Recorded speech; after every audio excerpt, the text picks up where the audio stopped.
Oh, great. I'd love to go and start making a grocery store. As soon as I get back to my. They got a little bit away from that. Yeah, and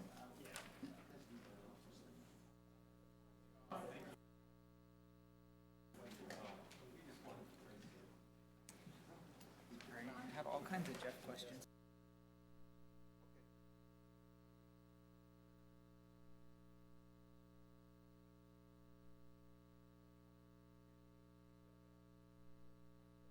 Get us linked in.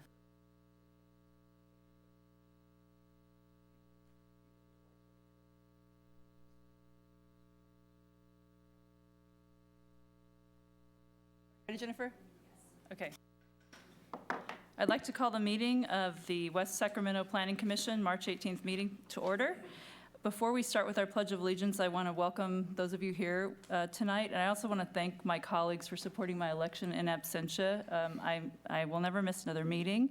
I also want to thank Mr. Morazzini for his service this past year as chair, and also want to thank Mr. Liebig for stepping up as vice chair at the last meeting. So thank you very much. And with that, I'd like to ask Mr. Liebig to please lead us in the Pledge of Allegiance.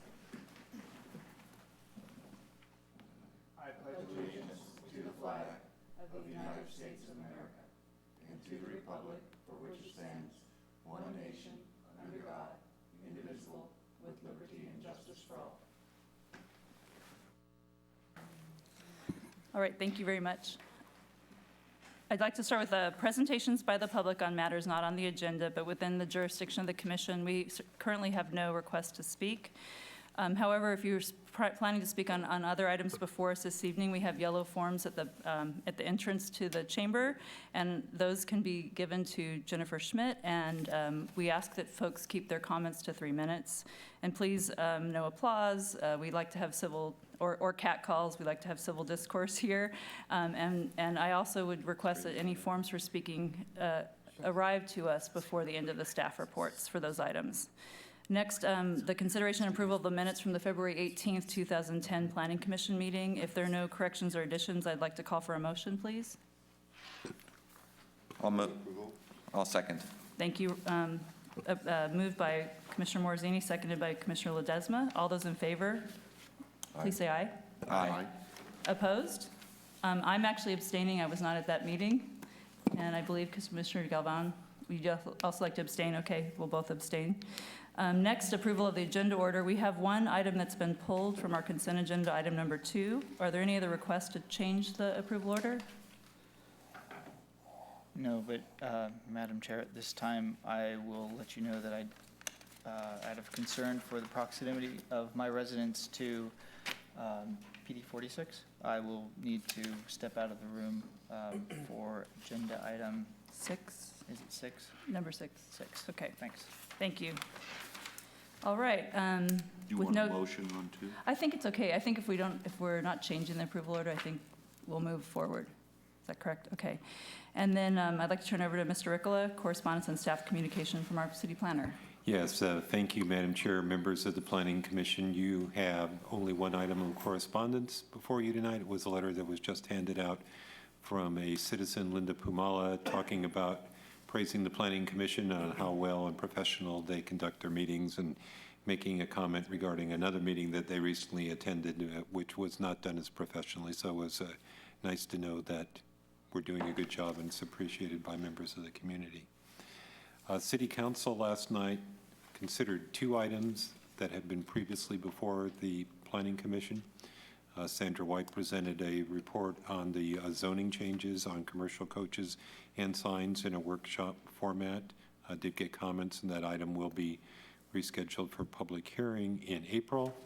There was also a fairly lengthy discussion last night on the green building ordinance. You know, it had been quite some time since we considered it at the Planning Commission. That was actually, I think, back in October.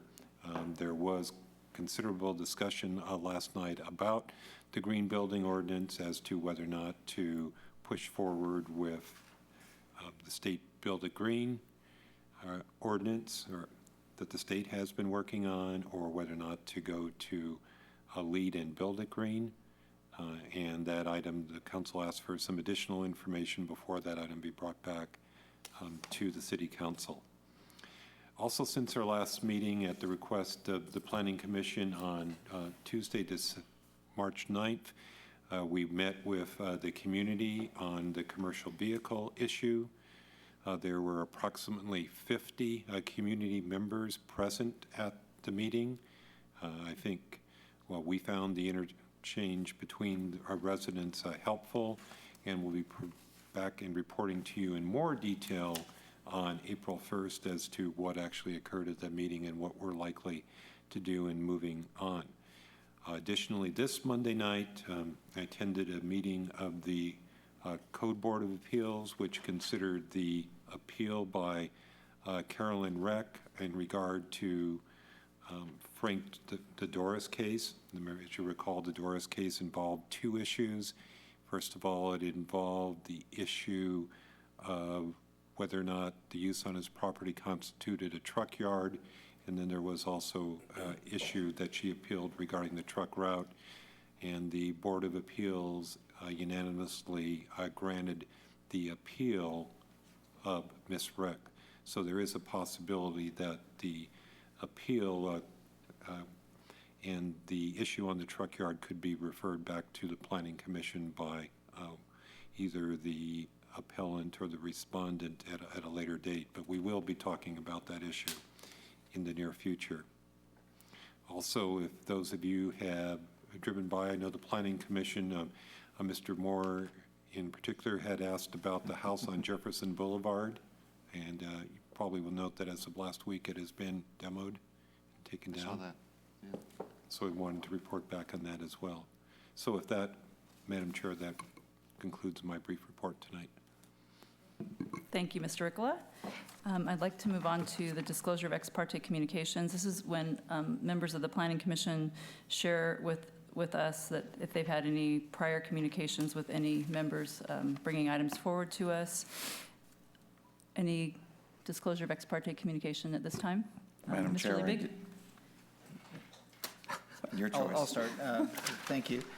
Just to report that I've had previous conversations with the applicant to number 6, has to do with the Bridge District subdivision, as well as some minimal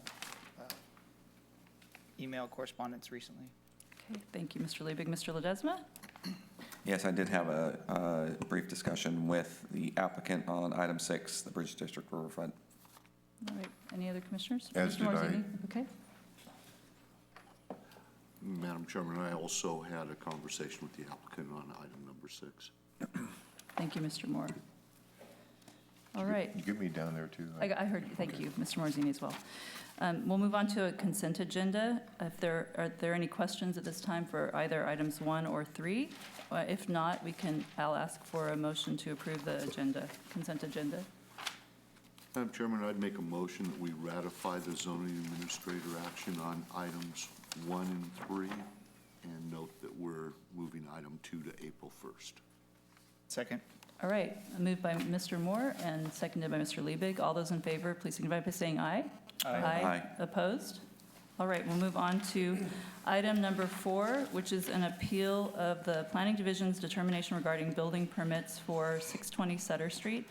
I'd like to ask our city planner, Mr. Ricola, if he could review for us the way, these items don't come to us very often, so would you please go over our process that we should follow for handling this matter?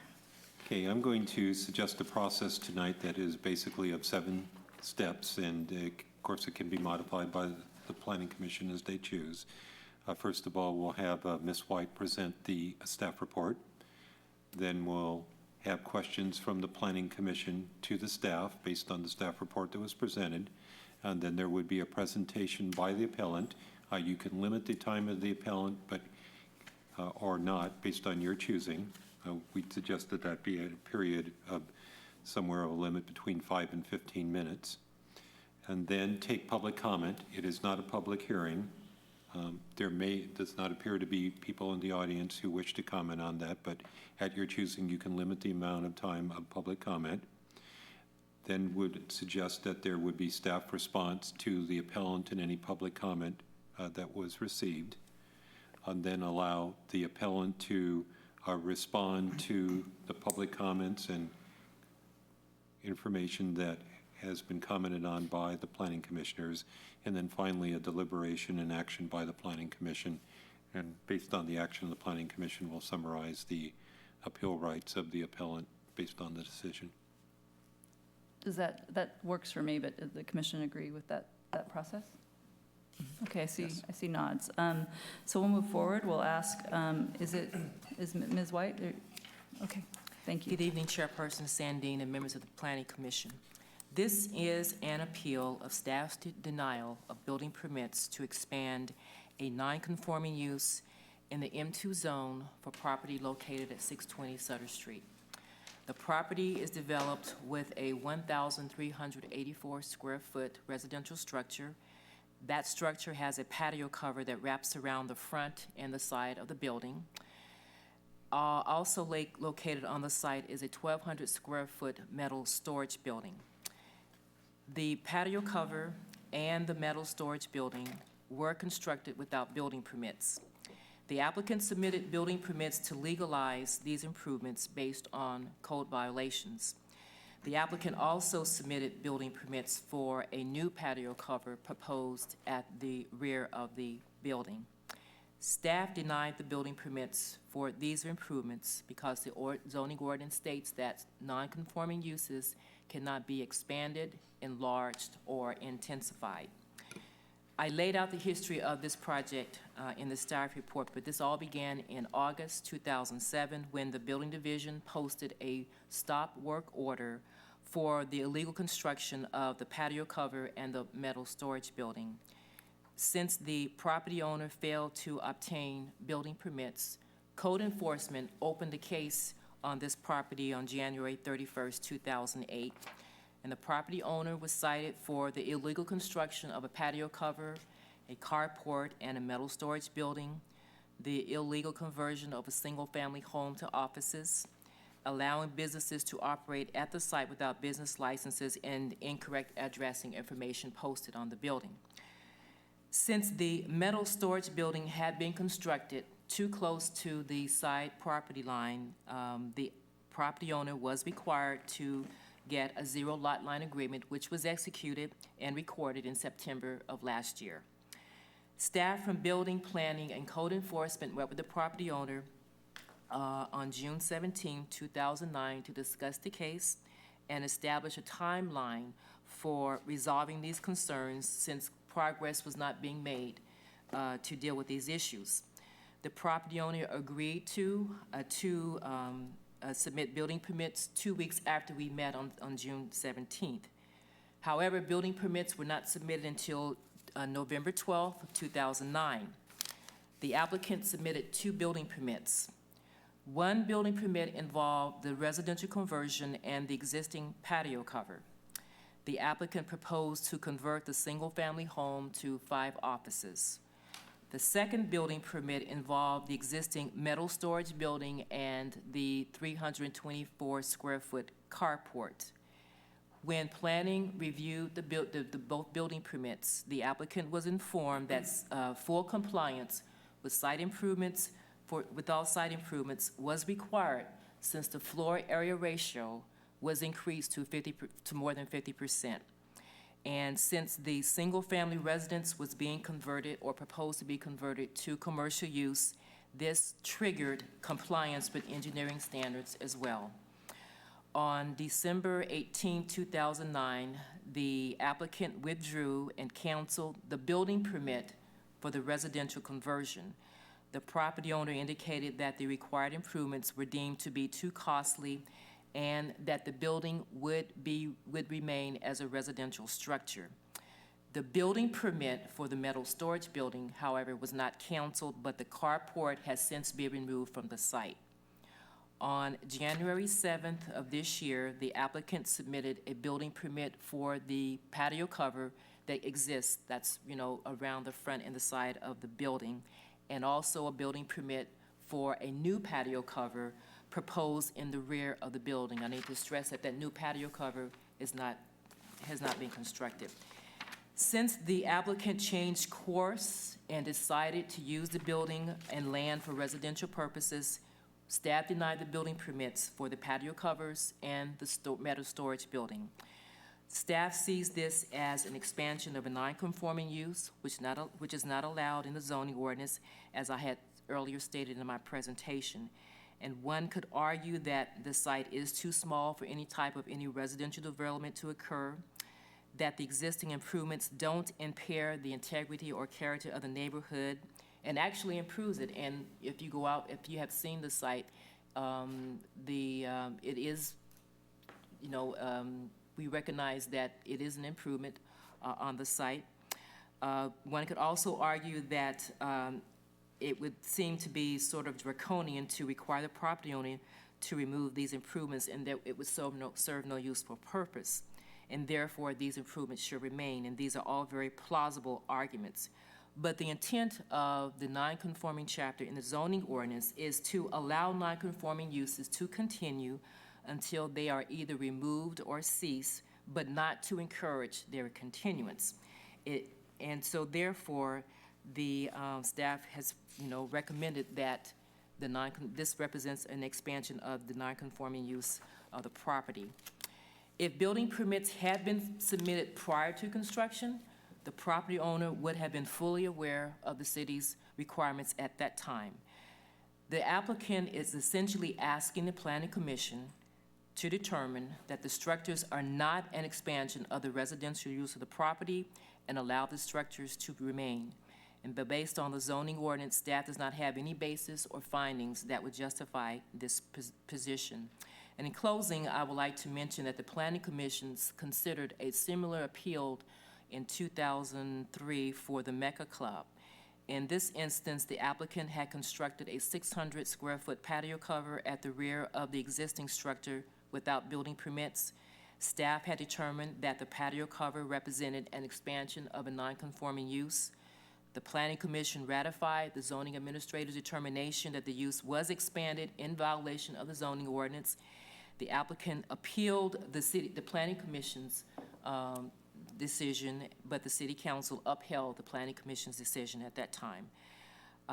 Staff is recommending that the Planning Commission deny the applicant's appeal and reaffirm staff's determination that the existing patio cover and the metal storage building represent an expansion of a non-conforming use and are not permitted by the zoning ordinance. And I'd like to mention that Lisa Cox, Senior Code Enforcement Officer, is here and available to answer any questions regarding the code case itself. That concludes my presentation. Thank you, Ms. White. I'd like to return it as we outlined, as Mr. Ricola outlined, and have questions from the Planning Commission to staff at this time, and then we'll ask the appellant to give us a presentation. So any questions of Ms. White at this time, or staff, or the code enforcement staff member? I have one Okay. question. Mr. Morzini. Of Sandra. Sandra, in your report, you just indicated that the applicant intended on creating 5 offices. Would that be 5 tenants or just 5 rooms in the building? Based on what I saw on the building permit, it was 5 offices. Now, I don't believe he was not proposing any tenants at that time, to my knowledge, but it was just a building permit to create 5 offices. Thank you. Any other questions at this time? Mr. Ledesma. I do. When the owner was noticed by the building division for a stop work order back in '07, was it just, what stage of our construction was it in? Were they in the middle of construction, or was it already completed at the time?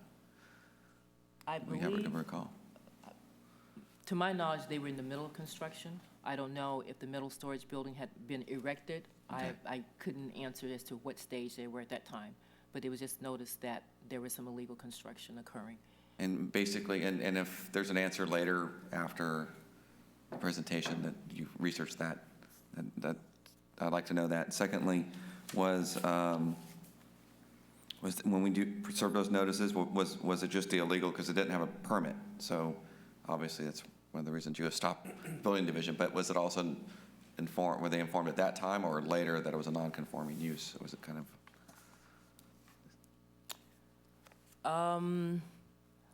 It was determined to be, well, it was determined to be a non-conforming use when he changed course, and that was in 2009 because he. That's right, there- okay. Yes. Okay, That was, at that time, it was determined to be a non-conforming use because building permits were submitted for commercial use. Okay. Changed course and decided to use it for residential purposes. So that's when staff determined it was non-conforming at that time. Okay. He had changed course.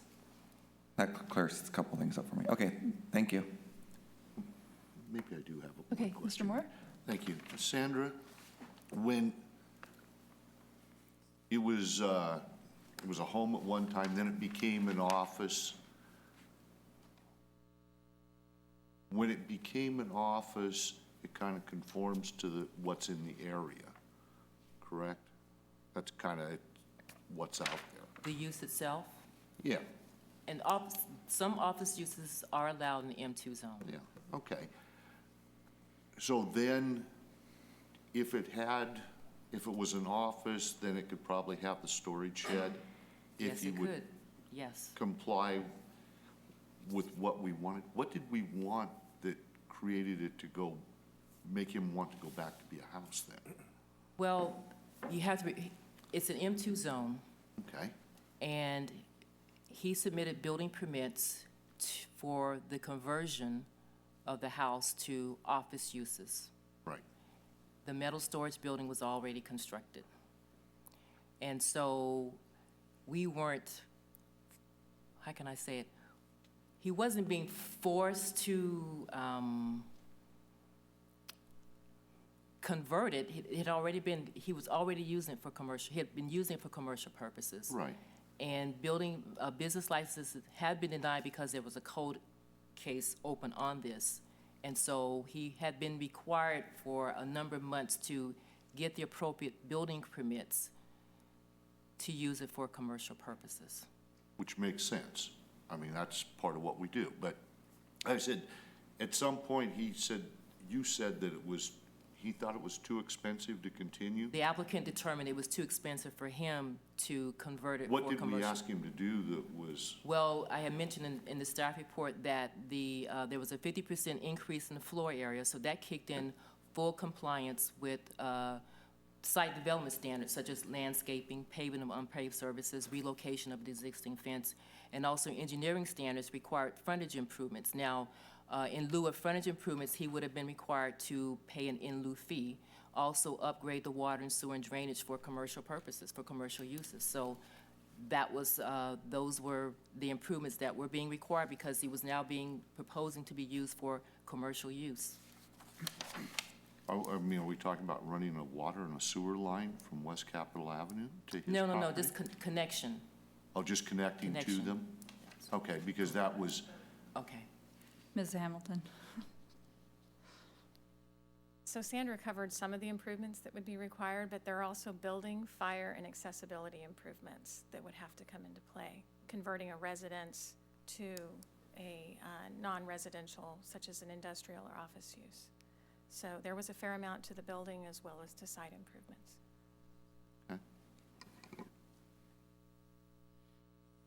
All right. Any other questions before we ask the appellant to? Okay, Mr. Leavitt. Sorry, this one probably just could be asked now. If the commission declines the appeal, these buildings have already been constructed, and as you mentioned, it would be draconian to tear down brand-new buildings and a brand-new porch.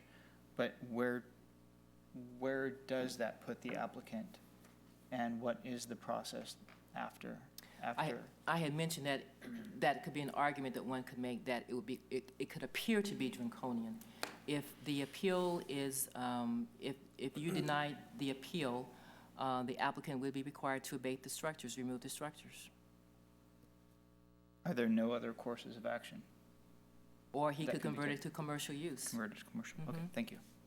And the answer to your question, I forget who answered the question as to what stage the construction was in when when the building division posted a work order number. It was noticed that there was new decking around the structure, so it was already there. And the metal structure? There's no mention here that the metal structure had been built at that time. Okay. But when Code opened the case in 2008, then it, the metal structure, storage Sandra? building and carport was there on the site. Senator, on the first page, the last paragraph, the background, it states that the metal building was constructed on That August might be, 30th. okay. So if that's accurate, Is there more? Let me see this. It indicates it was constructed. Maybe so. Apologize. We're having to pull this from Code Enforcement Officer Kathy Hill, who passed on, so we're having to go from records. So when Officer Kathy Hill opened the case in March '07, what was found was a vacant home under construction. There was new decking being added, new stucco, new windows, new kitchen remodel, new electrical upgrade. So those were all the things that were starting to have construction on, which eventually they did pull permits and get some of that closed back in late '07 for some of that work. But it was just more than just the decking that was occurring when it first opened. so not the metal building? Not according to the notes from her file. But, what you just said, though, was they got permits for that? After the fact. Stop work notice was issued, they were tagged, then they came into the building department, got permits for that work that was going on. And if that's the case. I'm not sure about the new decking, though. You just said that they were building the decking, they got a permit. I said some of the permits, Oh, I'm sorry. sorry. That was close. I I'm also reading want, from notes that are not mine. Mr. Ledesma sounds like he has one more thank you. question. You just started that conversation, though, with when the case was opened in March of '07. Did you say March? Yes. Yeah. March 29th, 2007. And then we did the stop work order on the 30th, August 30th, 6 months later, 5 months later? That apparently was a different stop work order number. Okay, okay, There have been several on this property. thank you. All right, if there are no more questions, I'll ask Mr. Rodriguez if you'd like to comment. Thank you.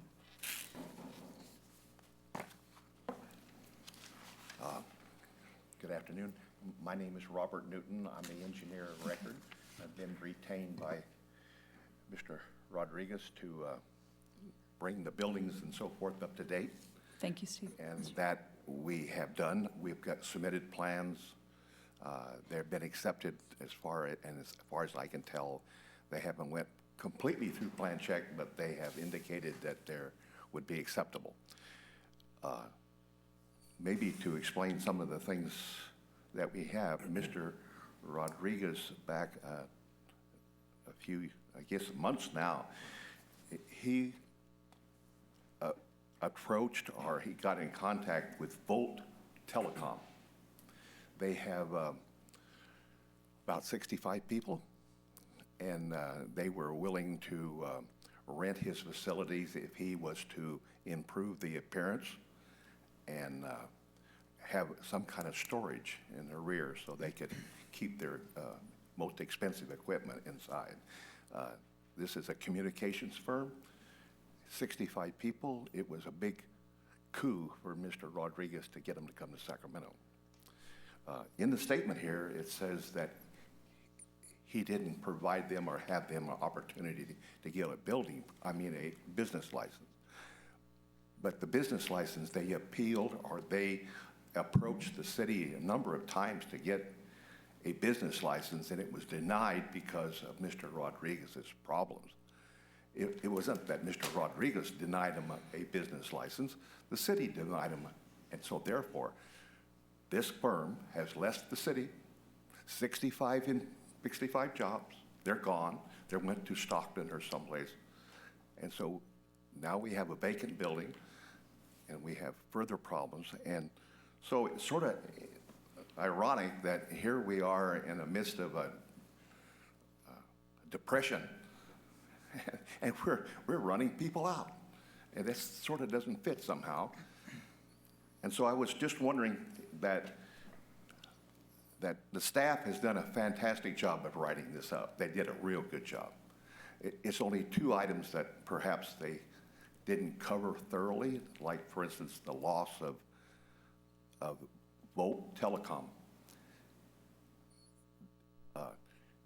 Most places that you go and you apply for a business license, it's not dependent upon the landlord having any compliance or non-compliance. I mean, generally the business license is based on the applicant, what kind of business he's doing. This was undue punishment, as far as I can ascertain, that this firm was denied a business license because of Mr. Rodriguez's problems. Secondly, planning commissions and staff, and they say, we're all, well, at least I'm here, we're here for the benefit of West Sacramento. We'd like to do, or at least Mr. Rodriguez was, and he's a prominent landowner. He's got quite a few properties. He's complied a lot. He likes it here. He doesn't have any intentions of leaving, but on the other hand, businesses are leaving left and right. And he has a number of vacancies, and a lot of it is due to the bureaucracy that's imposed throughout California. And so it's not picking on West Sacramento, but the whole state. We've got so many regulations that these people are leaving. So my question to you tonight is that the staff is correct as far as reading the rules and the regulations. They're absolutely correct. And they have no authority to, as far as I can read, to forgive anything, but you people do. So I'm here asking, Mr. Rodriguez has been punished thoroughly here. He's lost a large client, he's got vacancies, and he's remorsed about what he's done. I would be the first one to say that he is really sorry about what has happened so far. So the question between you people tonight is this enough? Or what do we gain for West Sacramento if he has to tear these buildings down? I mean, what do we gain for West Sacramento? Is it just for the benefit of code compliance? Or is it just for the benefit of some people who say, well, you didn't get a permit and we're going to punish you forever? So that's the question. And I think the case is done admirably well. They have done well in presenting it. And I don't have any further comments on that unless someone has questions. But that's where we stand. Thank you very much. Thank I you have a very- question of Mr. Newton. Actually, I think if we're following our process, I just want to make sure I'm right. We may have a chance. Is it appropriate now? Okay, thank you. Yep, thanks, Mr. Marzini. So if I'm understanding you correctly, you agree with staff report that these structures shouldn't have been improved and that there is an intensification of the use and that sort of stuff, but your argument is the city has caused Mr. Rodriguez to lose a tenant? Is that what you're saying? Well, that's one of the arguments. The other one is that Mr. Rodriguez is not a flagrant rule breaker. He had a contractor that he understood was going to get permits. The man didn't do it. The deck was put on. He was told that he didn't need a permit because the elevation was very, very low. But then, I don't know how he did it, but he also put a sort of a cover on it. It's open to the air. It's attached to the stringers or the rafters. If he had to put a pin through it instead of nailing it, it would have been acceptable because it's a temporary structure. But you are saying that you agree with staff report, that the staff report's accurate? As far as complying with the rules, yes, it is. All right, thank you. I guess my question is, what is it going to be? I mean, is it going to be commercial or is it going to be residential? Well, we applied for the commercial aspect of it, but I mean, when we did apply for the commercial aspect of it, then we were told we had to comply with everything on a street that's in a deplorable condition. I mean, I would like to say, if all the tenants, if all the landowners along the street had to comply, then the city should be able to improve the street.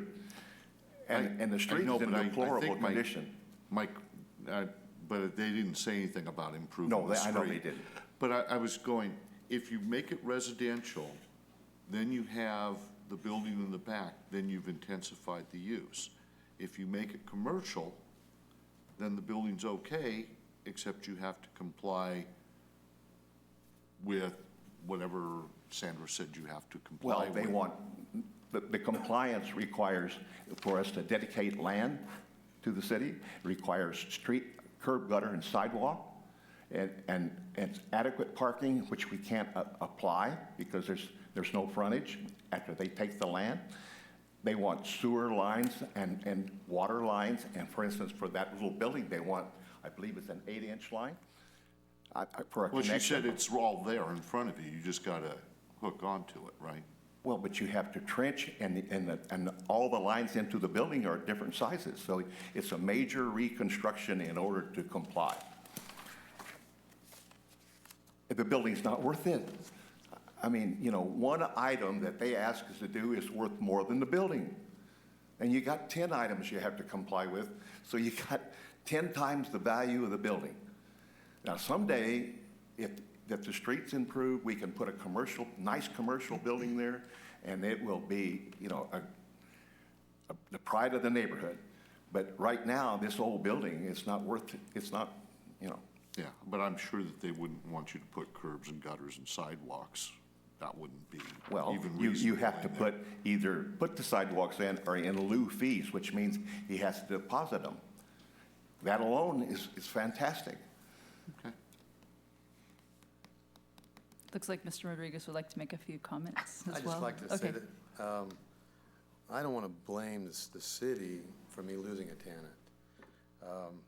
I have some property around there that they park trucks on, and I was losing the ability to have tenants come in because there's this home on the corner, and this fellow lived there with his kids.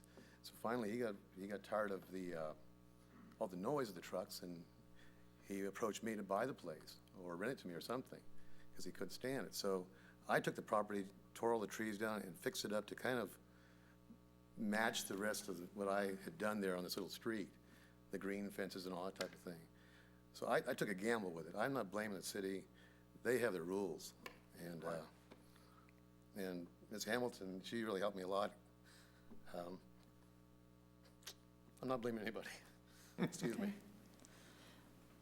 Thanks, both of you. And I think, unless, are there any other questions right now? I think the way we set up our process was to now ask staff if they had responses, see if you wanted to add any more, and then we'd bring it back to deliberate as a commission. So you have one more moment to, after you hear from the staff, respond to a couple of your comments, and we'll keep moving forward. Okay, So thank you very much. Thank you, Mr. Yeah, Noonan. thank you Thank you, very Mr. Rodriguez.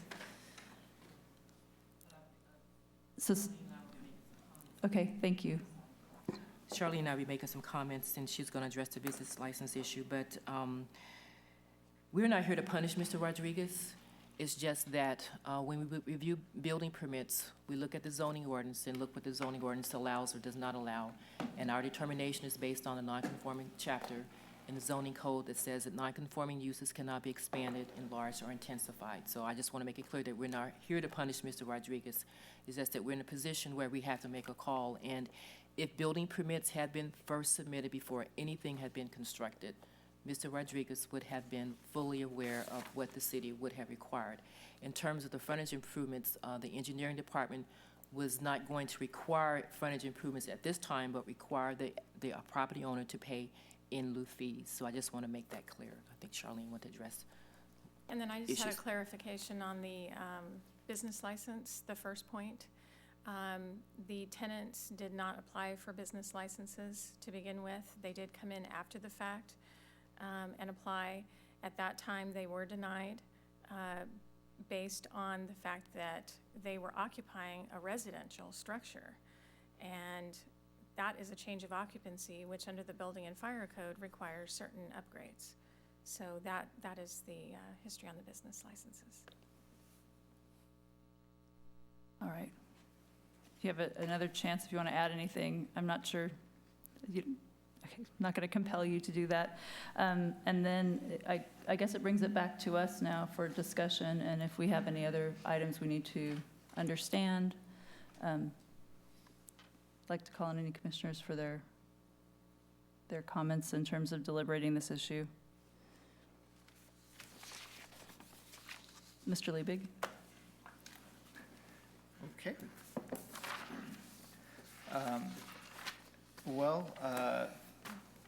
Thank you for your comments. First, I would like to say that I did drive by the property to familiarize myself with the street. This is an area that I don't generally drive down.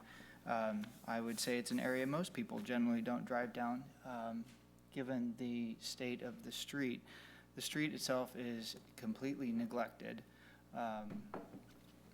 and turns to a gravel road.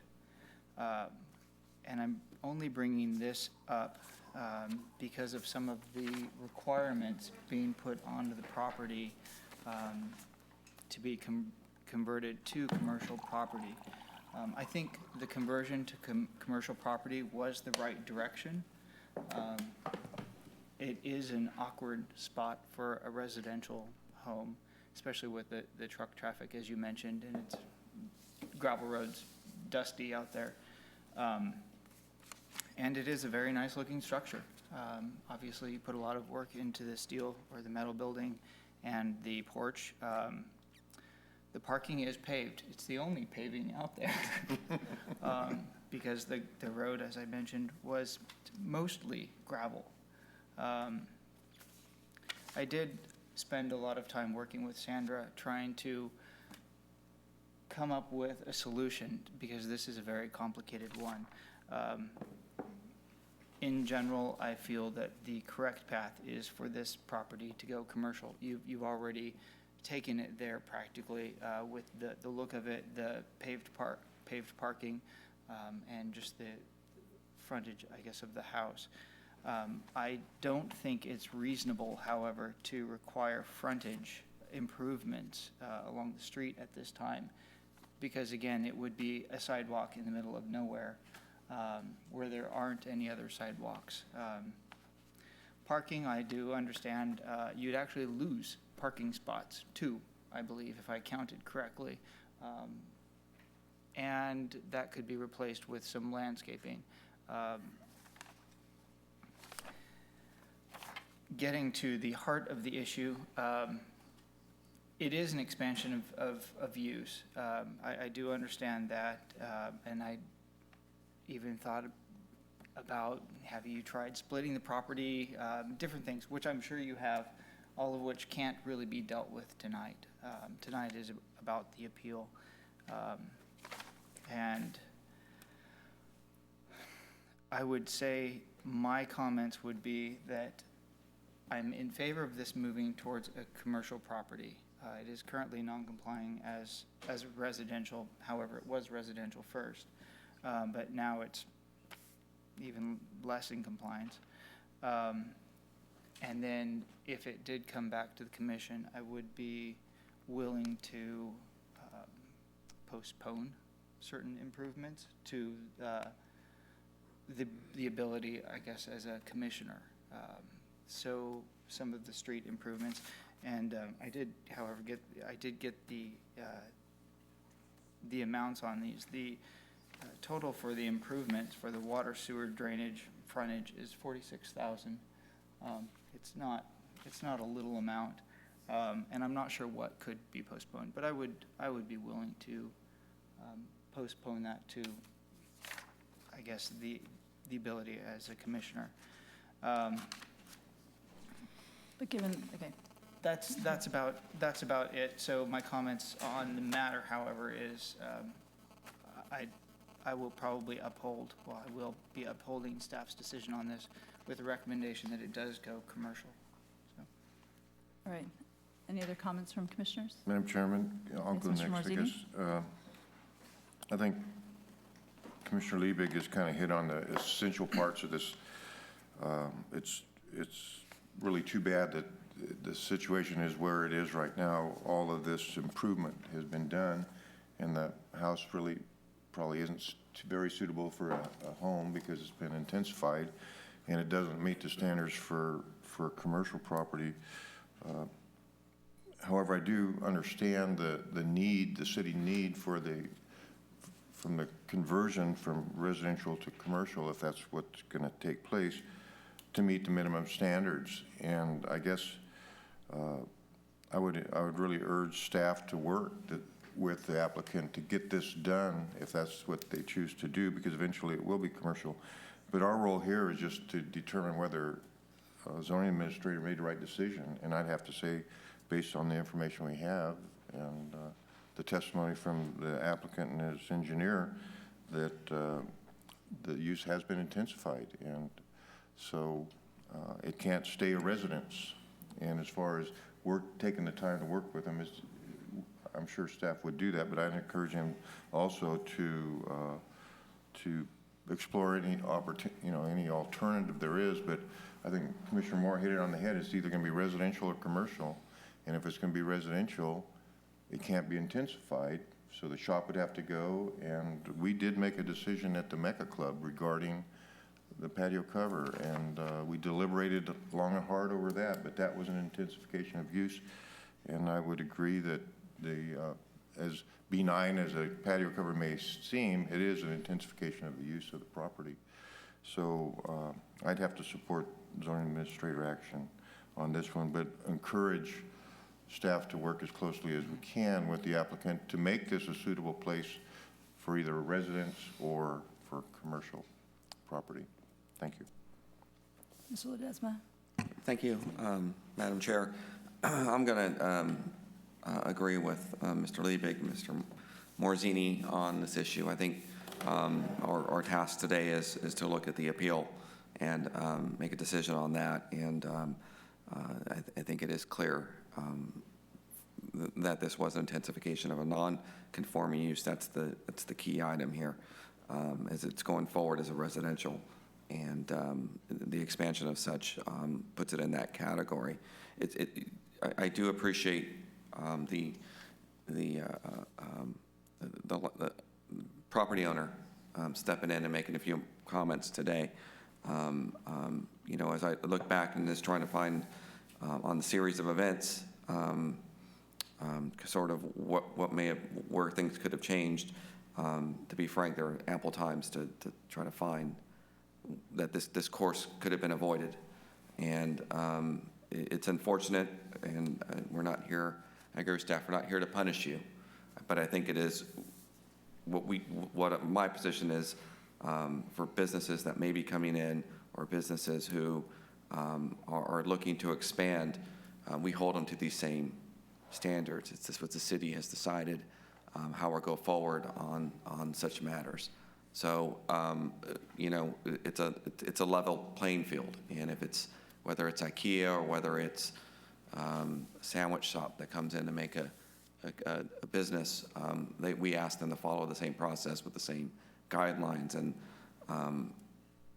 going back after the fact, the same argument or same discussion happened at the Mecca Club. I remember that, and it came to mind this week as I read the staff report. It's a precedent we can't set to build something and then come back and basically ask forgiveness. I agree with the other commissioners. If there's another solution going forward as a commercial conforming use, then I'd advocate that outside of this decision. But it's in my view, it's a decision that's in front of us, and it's pretty clear cut. So that's my comments. Thank you. Thanks, Mr. Ledesma. Mr. Galvin or Mr. Moore, any comments? Sure. I was hoping that there'd be another answer in all this, but unfortunately, when it reverts back to being residents, then we have a problem. I think that the ultimate solution here is for Mr. Rodriguez to get back with staff and see what's out there, because I think the commission would like to try to help him resolve this issue. But if it's going to be a house, then you're intensifying the use with the other building. If it's going to be commercial, maybe there's something we could do to help with the sidewalk or something like that. but it's actually intensifying the use. I thought the Mecca Club was a good idea, of a good example of when we did that. However, right down the street from him was the gentleman that brought in I'm trying to think of what you call them, the mobile home office structure, and he brought in his structure, and then he wanted his sign up a little higher, but I don't recall us, when he bought that structure and went in, that we were requiring sidewalks and stuff. So I think there's a little latitude that we may have if it was commercial, but if it's going to be residential, I don't see what else we can do but uphold the administrator action, so, thank you. Thank you, Mr. Moore. Mr. Galvin, do you have anything to add? I actually concur with my colleagues, so I have nothing more to add, so I would look for recommended action from the commissioner. Or an action. Thank you. Could I ask a question before? Oh, sure, of course. Before we vote? If we vote and we uphold the zoning administrator action, we're not gonna send out our code enforcement people tomorrow to tear down his building, right? No. Tomorrow And I morning. think one of the things we will Are we do, gonna give him an option to come back to talk to you and see what else could happen? regardless of the action taken by the Planning Commission tonight, we will continue to work with the applicant to try to look at means of reducing the cost of improvements Okay. that are necessary. There are certain improvements that cannot be waived. We can go over that with him, but we'll look at means of reducing the cost of the avenue that he wishes to pursue. So just want to point that out. So regardless of your decision, we'll continue that. He's already spoken to that tonight as to the efforts that Development Services done to try to assist them, and we will continue to do that. Thank you. Mr. Ledesma? Thank you. I would make a motion that we uphold the zoning administrator action to deny the applicant's appeal. Is that all? And the rest of the recommendation, okay. Yes. Is there a second? And the rest on- of the recommended action. Okay. Thank Is there you. a second on that? I'll second. Thank you, Mr. Liebig. All right, we have a motion and a second on the recommended action before us. All those in favor, please say aye. Aye. Opposed?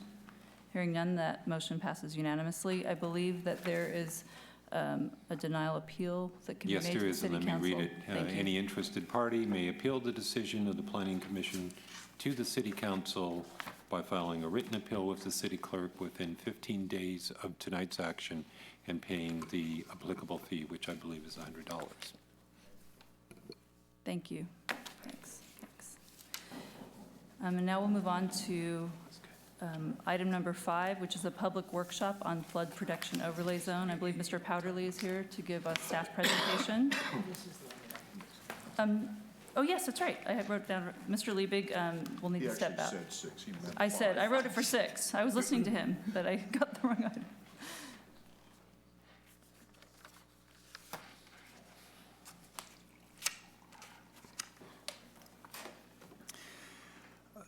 Good evening, Chairman Sandine and members of the Planning Commission. The item before you is Plan Development 46, the Flood Protection Plan Development Overlay. The city, along with its partners Reclamation District 900 and Reclamation District 537, has been working to improve the levees that protect the city since 2006. In that time, staff's technical and procedural knowledge of how to improve and maintain the city's flood protection system has increased tremendously. This knowledge has brought to light a procedural hole. Development can currently occur immediately adjacent to levees, and the flood protection section would neither know nor have the opportunity to regulate it. Encroachments adjacent to or within levees are a significant concern, impacting and possibly compromising the city's flood protection. To ensure development near levees or other flood protection structures does not adversely impact the city's flood protection, staff is proposing this plan development. PD 46 would provide the city manager or his or her designee the authority to review and, if necessary, deny proposed development in the vicinity of flood protection structures if the proposed development would conflict with the city's flood protection. The proposed text of PD 46 is in attachment 1 on your staff report, and a proposed map showing the extent of PD 46 is attachment 2. Review of proposed development pursuant to PD 46 would occur concurrent with review by other departments, so PD 46 should not increase review response times. In addition, there is no additional fee for review pursuant to PD 46 as part of this proposal. PD 46 expressly grants staff the authority to review proposed development, both discretionary and ministerial, in the vicinity of levees and other flood protection structures. This would close the procedural hole that currently exists and improve the city's flood protection moving forward into the future. This concludes staff's presentation. Please note that this item is a workshop. Staff's intent is to present PD 46 and receive comments and questions.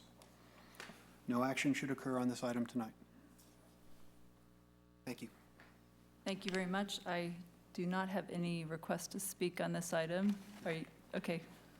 This I is have for, a question, okay. why she's okay, coming up. Mr. Moore. John, Yes, sir.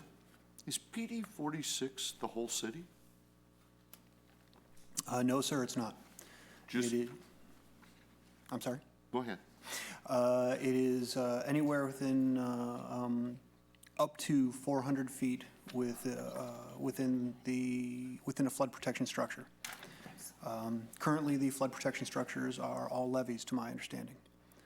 So it's all the levees around the city. All the levees that provide flood protection within the city of West Sacramento, yes. Okay. And then 400 feet off of that. Up to 400 feet, yes. So the rest of the city's not part of that program? That's correct. And the rest of the city would not be subject to review pursuant to PD 46. Okay, now, Mr. Liebig just left the room because he thought he might be 400 feet from the levee, which he very well may be. So have we been talking to everybody in the city within 400 feet of the levee and letting them know what you're proposing to do? No, sir, because this is something that would affect 617 properties directly, and with the 500-foot boundary of notification for the city of West Sacramento, it would rake in an additional 1,542 properties. It's a little tough to jam 2,159 people down into the Galleria. So, Well, don't you think they at least should know that you're proposing something? and they absolutely will be notified for the public hearing going forward when it goes to the Planning Commission, and also the public. Well, that's what I'm asking. Yes, okay, yes. I mean, shouldn't you have a pre-meeting maybe and let people know what's going on if they have a question? I don't know how they'd have a question about it, but I mean, I'm just curious what you're gonna do to outreach to the public to let them know that there's a chance that you're doing something to affect their properties. The notice for this hearing was published in the News Ledger. That's Also, not good enough, though. I mean, you're gonna actually send a letter out to everybody, right? for the public hearings, yes. And we're in public workshop format, so hopefully you're hearing this as some input that Yeah, we'd it's like just to a have. comment. Yes, I Yeah, am. we have an interest in having this broadly shared. Any other questions? We do have a request to speak. We are in public workshop, so the format, as you know, is a bit more relaxed than if we were in hearing form. So if there are no other initial questions of Mr. Powderly, I'll ask Ms. Danny Langford to come forward and share her comments with us.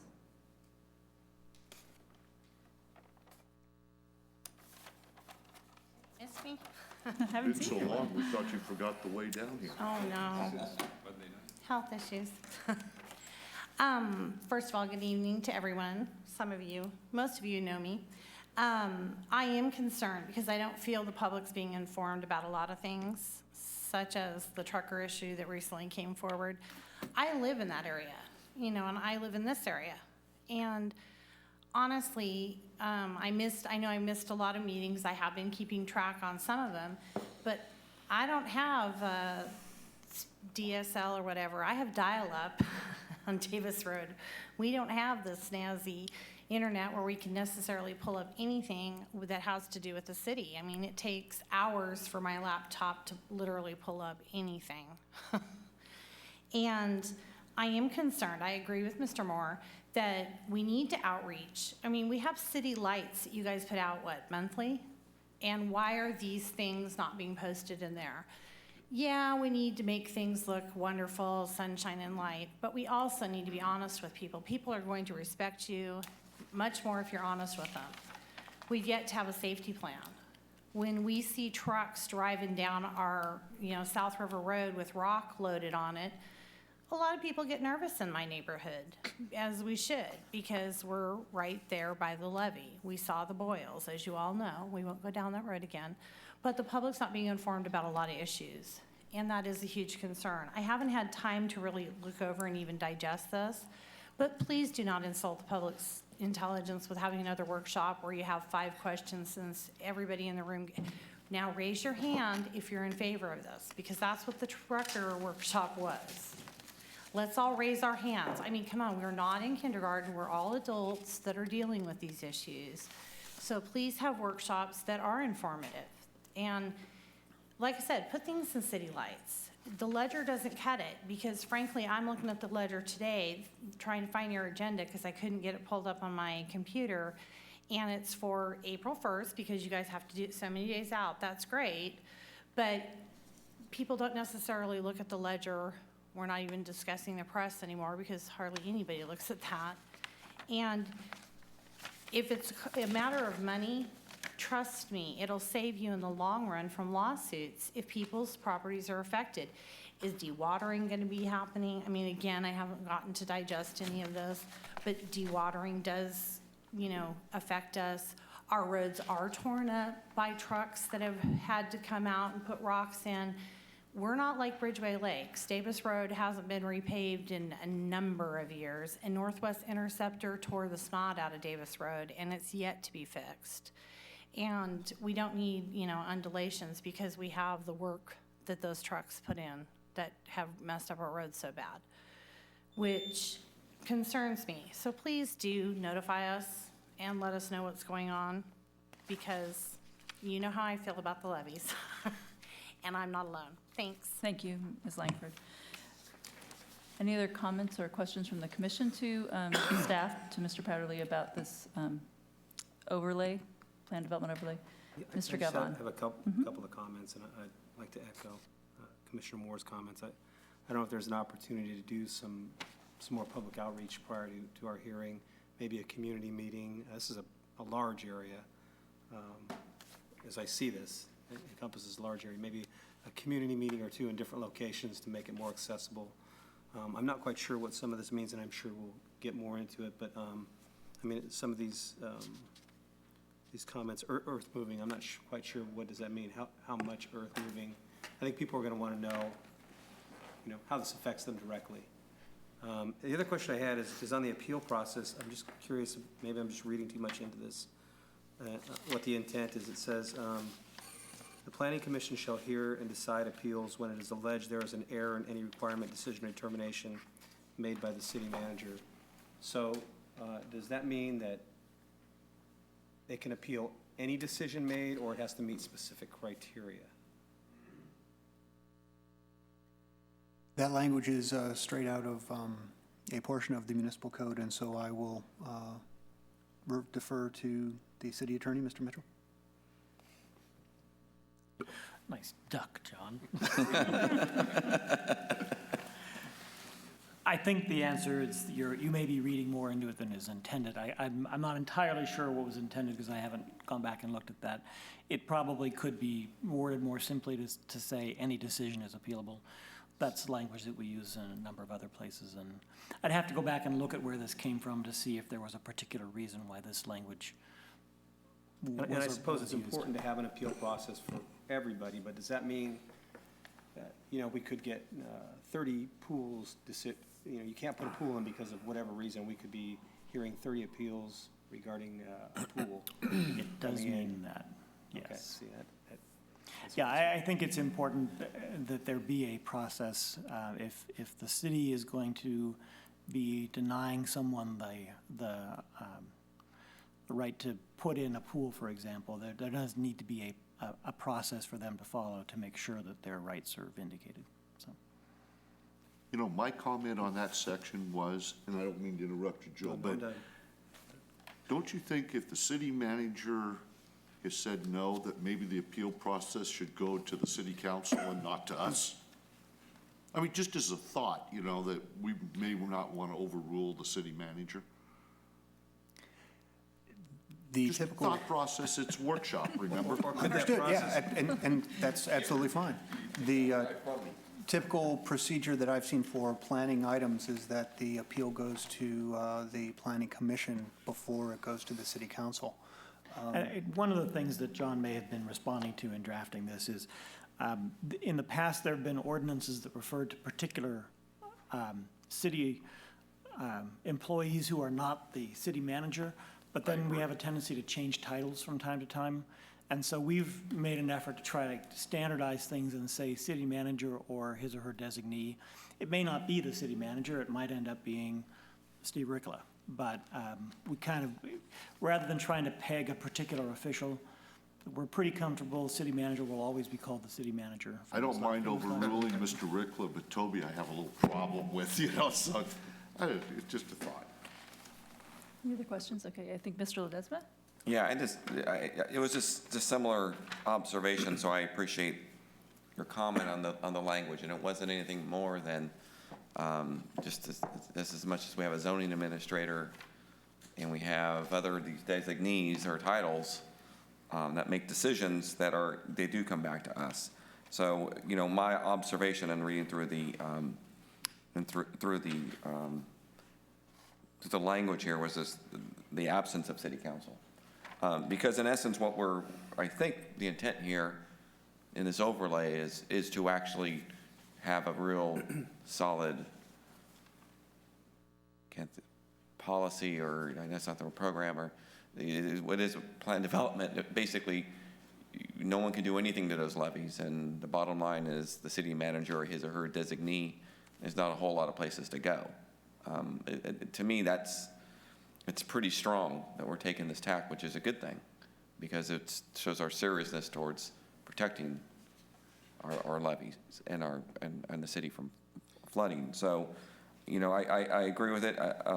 Kind of in general, as a policy statement, just basically saying, if you're going to think about building, you know, you have to kind of go through this process. And again, because it's from our way of process, so company ABC decides that they want to build close to the riverfront. It's got to start in planning, and it hits this PD just like a normal process. You would have to take that and say, well, it's in this PD, so then you have to go basically check in with the city manager or his or her designee, correct? Which then you would add to any other staff report. It would just be a part of our planning building process, correct? Exactly, and that's the intent, is to simply integrate additional review by the flood protection section, but the review would occur concurrent, would not slow down.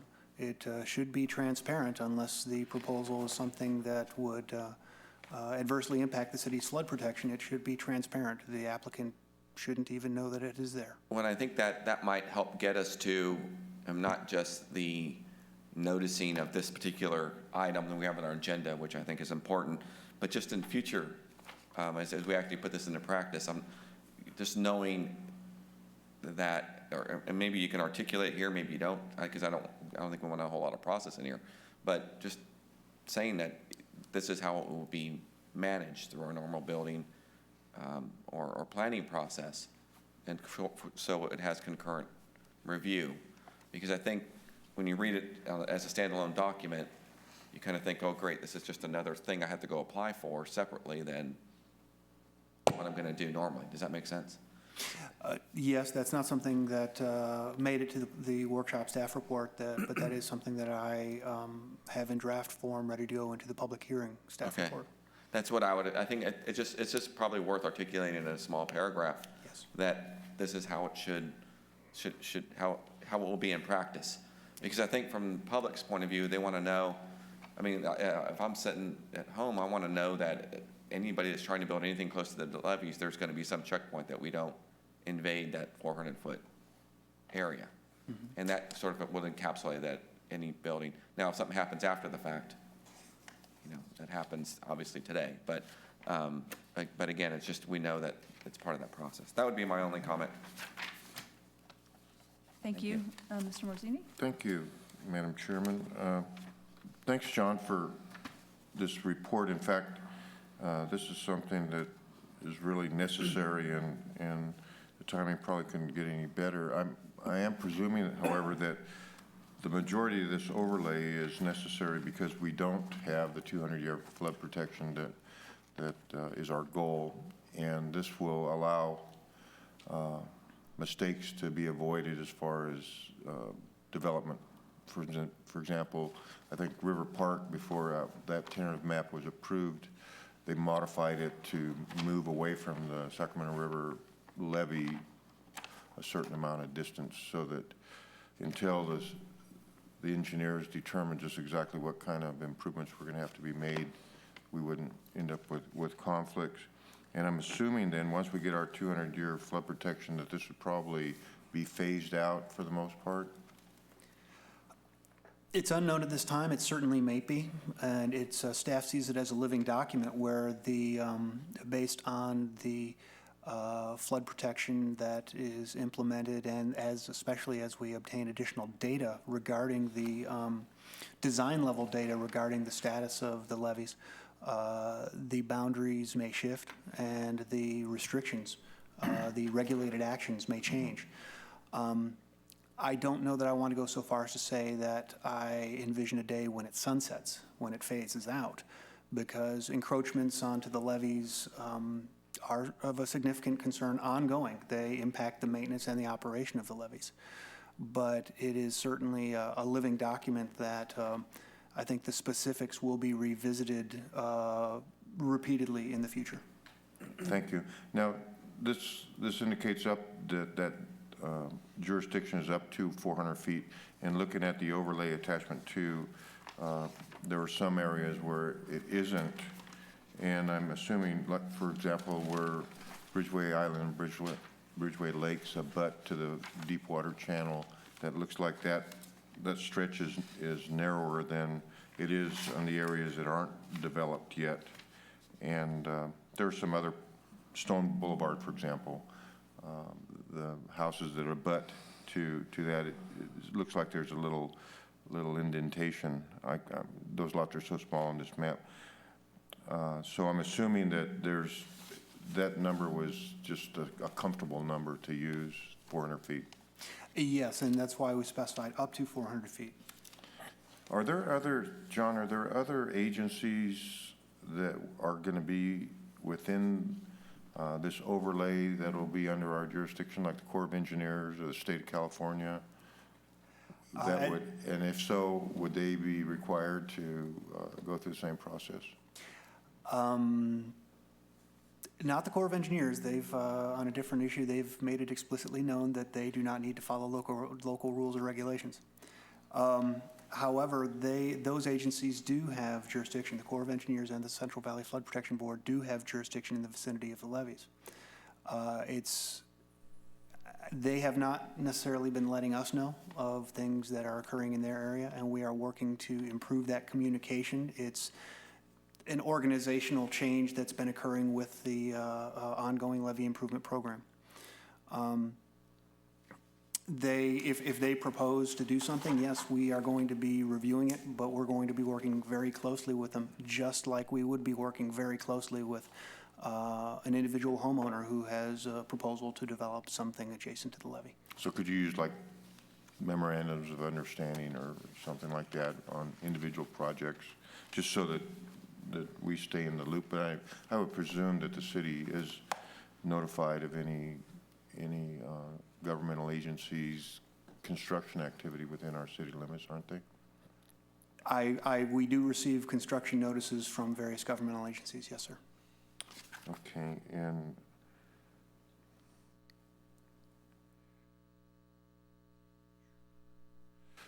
last question. Every property that borders the Deepwater Channel or the port is indicated except for the port itself. And even though it's kind of self-governing, it would, for consistency, it would seem like the port property itself would also be under this jurisdiction to make sure that whenever that agency is embarking on any construction activity, that there would be a review process to make sure that, you know, even though I'm sure Mike Lucan is going to know, and you guys are going to be communicating, it just seems like that absence of the port property is conspicuous in this diagram. Duly noted. The Port of West Sacramento and the Flood Protection Section have been working extremely closely together regarding not just this port property, but also various initiatives on the Deepwater Ship Channel levee. The levee in that section is, it has been explained to me, it's, I believe it's all the way back. I'm not certain on this, but I believe it's all the way back on Industrial Boulevard. And so it was thought that that's so far away to remove that section. However, I will bring that comment to the Flood Protection Section and the Flood Steering Committee and voice that concern. Great, and thanks for the opportunity for us to review this. Good work, John. Thank you. And thank you, Mr. Morzini. And I just have a couple of comments, and we'll wrap it up, this item up. I think this is a prudent step for us to take. I think public safety is an issue with regard to flood control. I have one question about other municipalities that are in similar situations to us. Do we know if anyone else is taking this? Are we again a cutting edge community? Anyone else taking this kind of approach with this overlay? I'm not aware of any other community that is taking this this additional review. Okay. I think it's conservative and prudent for us, for all the discussions we've had in the city, for us to move in this direction, so I'm supportive. In terms of just a recap of, just to make sure we all have the same, we've heard the same things, I think there's an interest in broadly sharing the plans in the community, because I think folks will be interested in this. I think I heard some questions about appeal process and understanding the practicality of the review process that might be in place, as well as the interface with other governmental agencies, and then the port property inclusion. So I think that's to the extent of most of the issues we brought up. So I hope that's helpful to you, and we'll look forward to having this back at some period in the future, sometime in the future. Thank you. That is very helpful to me. Okay. Thank you very much. Thank you, Mr. Powderly. And we'll move on now. I think we need Mr. Liebig to come back. Here he comes.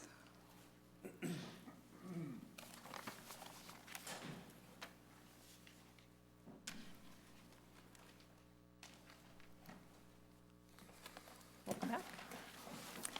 And now we're moving to item 6, which is a public workshop on Bridge District Riverfront Tentative Map number 4983. And I believe Mr. Tilley will be giving us a staff report today. Yes, good evening, Thank Madam you. Chairman, members of the commission. I have an extremely brief PowerPoint up there that I'd like mostly just to show a couple of graphics for you this evening regarding this item.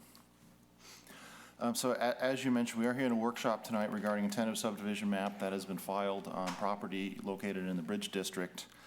Specifically, this is property along the riverfront that is owned by the Younger family. The tentative map area is generally bordered by the future Riverfront Street, the Ballpark Drive view corridor, and also then the future plaza, and then along the river. Jennifer, if you wouldn't mind, please.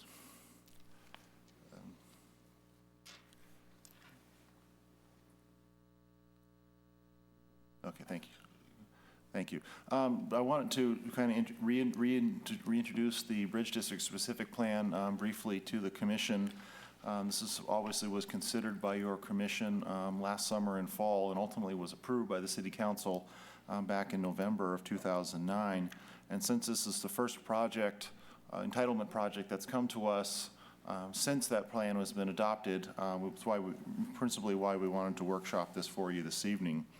The graphic on the left is the regulating plan from Volume 2 of this specific plan. It shows the street hierarchy, the location of universal streets and other features. And on the right, I tried to zoom in on the area that's the tentative map area. So it has Riverfront Street, which we all currently know right now is South River Road, and the future plaza, and then Ballpark Drive, and then the future extension of Ballpark Drive towards the Tower Bridge. And so again, the graphic on the right, we tried to illustrate the property involved with this particular subdivision map. So this subdivision map proposes 5 lots, and those lots are largely defined by the specific plan itself, in that the street network and the extension of the east-west streets essentially divides this property already, and the tentative map is proposed to formally divide that property along those lines. It also proposes 1 lettered lot. This would be the lot along the riverfront that is east of the building setback line, and this would be a non-buildable lot. So on the next slide, we'll show the actual subdivision map itself. And even though this map here has the east-west orientation, you can see that the river is towards the bottom, and then the far lot 5 is shown on there is the plaza parcel, and then you have the 4 other building lots along the way. This particular map also shows the extensions of the universal streets at Market and State as required by the specific plan, and it also shows a universal street along the future eastern extension of Ballpark Drive. This particular map has been submitted to us. It is under review currently, but we wanted to bring it forward tonight. Largely, even though this is not a large map, we wanted to bring it forth because this is, our first, real-world implementation of some of the standards that were considered by your commission and the council and the Bridge District specific plan. So that's the overview of the map this evening. We are anticipating having a public hearing at one of your next, upcoming meetings regarding this map. And so with that, I will close my comments and ask if you have any questions. Thank you, Mr. Tilley. And we do have a couple of requests to speak from the public. And again, we're in workshop format tonight. Does the commission have any questions, or may I ask? Okay. First is Mr. Greg Harrington.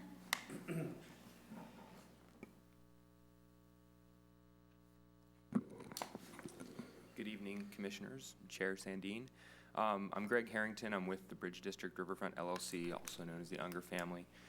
And I know we're in workshop format tonight, but I wanted to express my personal and the family's excitement in bringing this map up. We've been, as you know, working on this for more years than we'd like to admit.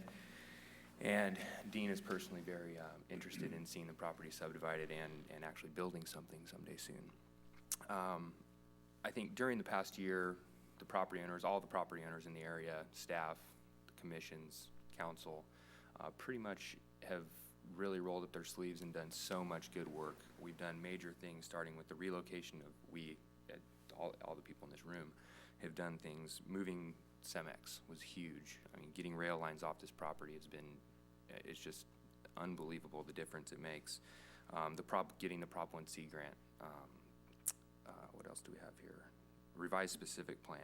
And within that time, we've also done some pretty complex property swaps with both the Ramos family and the Friedman family that you all have been a part of, and it really makes a difference when we come in to do a subdivision of property that is consistent with the specific plan, which I think David agrees it is. So with that said, I'd like to just state that, I think this map does a few wonderful things for the city as well as the property owner. Primarily getting the riverfront parcel into the public hands is something that's going to be fantastic for not only, I hope, the value of future development, but also the public itself. I mean, immediately, starting in a few months, we'll see construction of access points to that riverfront property, and to bring the city down there, whether it's before River Cats games, whether it's early morning fishing, whatever it is, it's going to be fantastic. So we look forward to all of that. And then also there's a parcel allocated to the public plaza that we hope happens as quick as possible. I think it's an amazing amenity and the central focal point for the plan. So we're very excited about that, and we're very excited to formally come before you in the coming weeks. Thank you very much. Thank you, Mr. Harrington. And we have a request to speak from Ms. Danny Langford.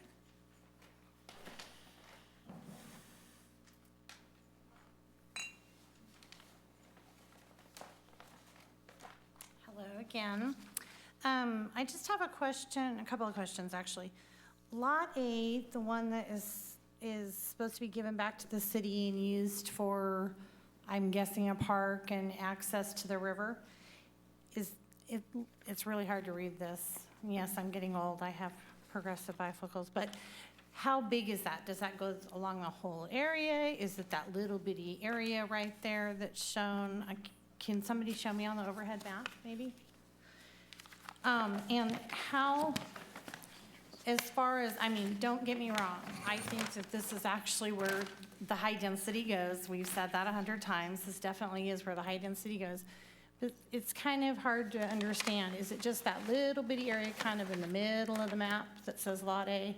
Or is it that whole little area? Or is that just the back set from where they can develop for the 400 feet? You know what I mean? For the overlay, Okay. we're hearing your questions and then we'll respond. Yes, thank So you. that was one of my questions, and definitely, like I said, this is definitely where the building should go. It says that on Lot A that it's not buildable, and my only concern is how does this affect the levee in that area? Is the levee built up enough in that area? Are we good to go in that area? Is it something the developers are going to have to bump up the levee in that area? And having public access, how does that affect that levee? Because that is a huge concern, because out where I live, you know, they fish on their own, and that's deteriorating that side of the levee. So just a couple of questions, but it looks really good. Thank you. Thank you, Ms. Langford.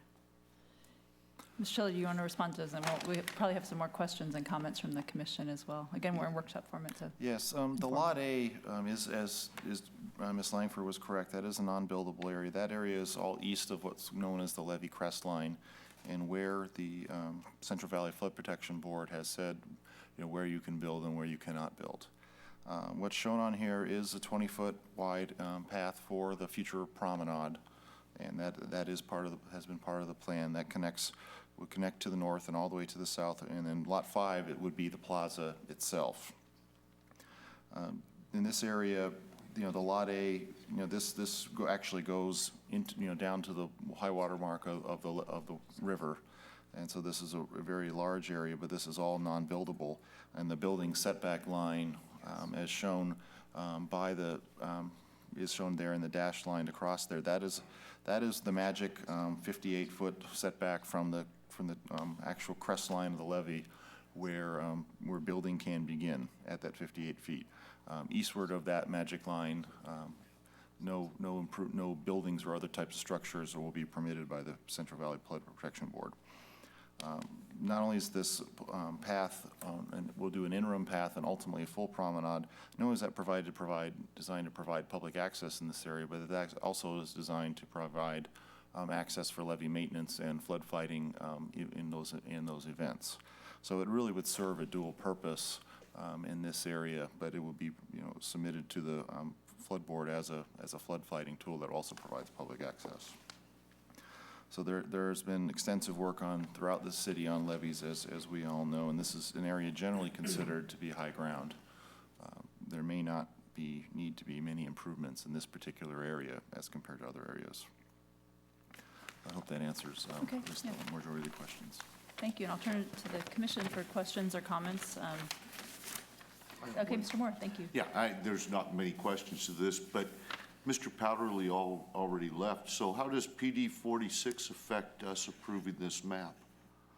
Well, this, you know, PD 46 will affect the actual building of on those properties, and if Mr. Harrington is intending to build, you know, in-ground pools and other things, that may be problematic in this area. But that is something that will need to be reviewed at the time of actual building construction. It's only for the building, it has nothing to do with the lots, so. That's correct. Okay. Any other, Mr. Levick? Thank you. Just one question. This is pretty straightforward.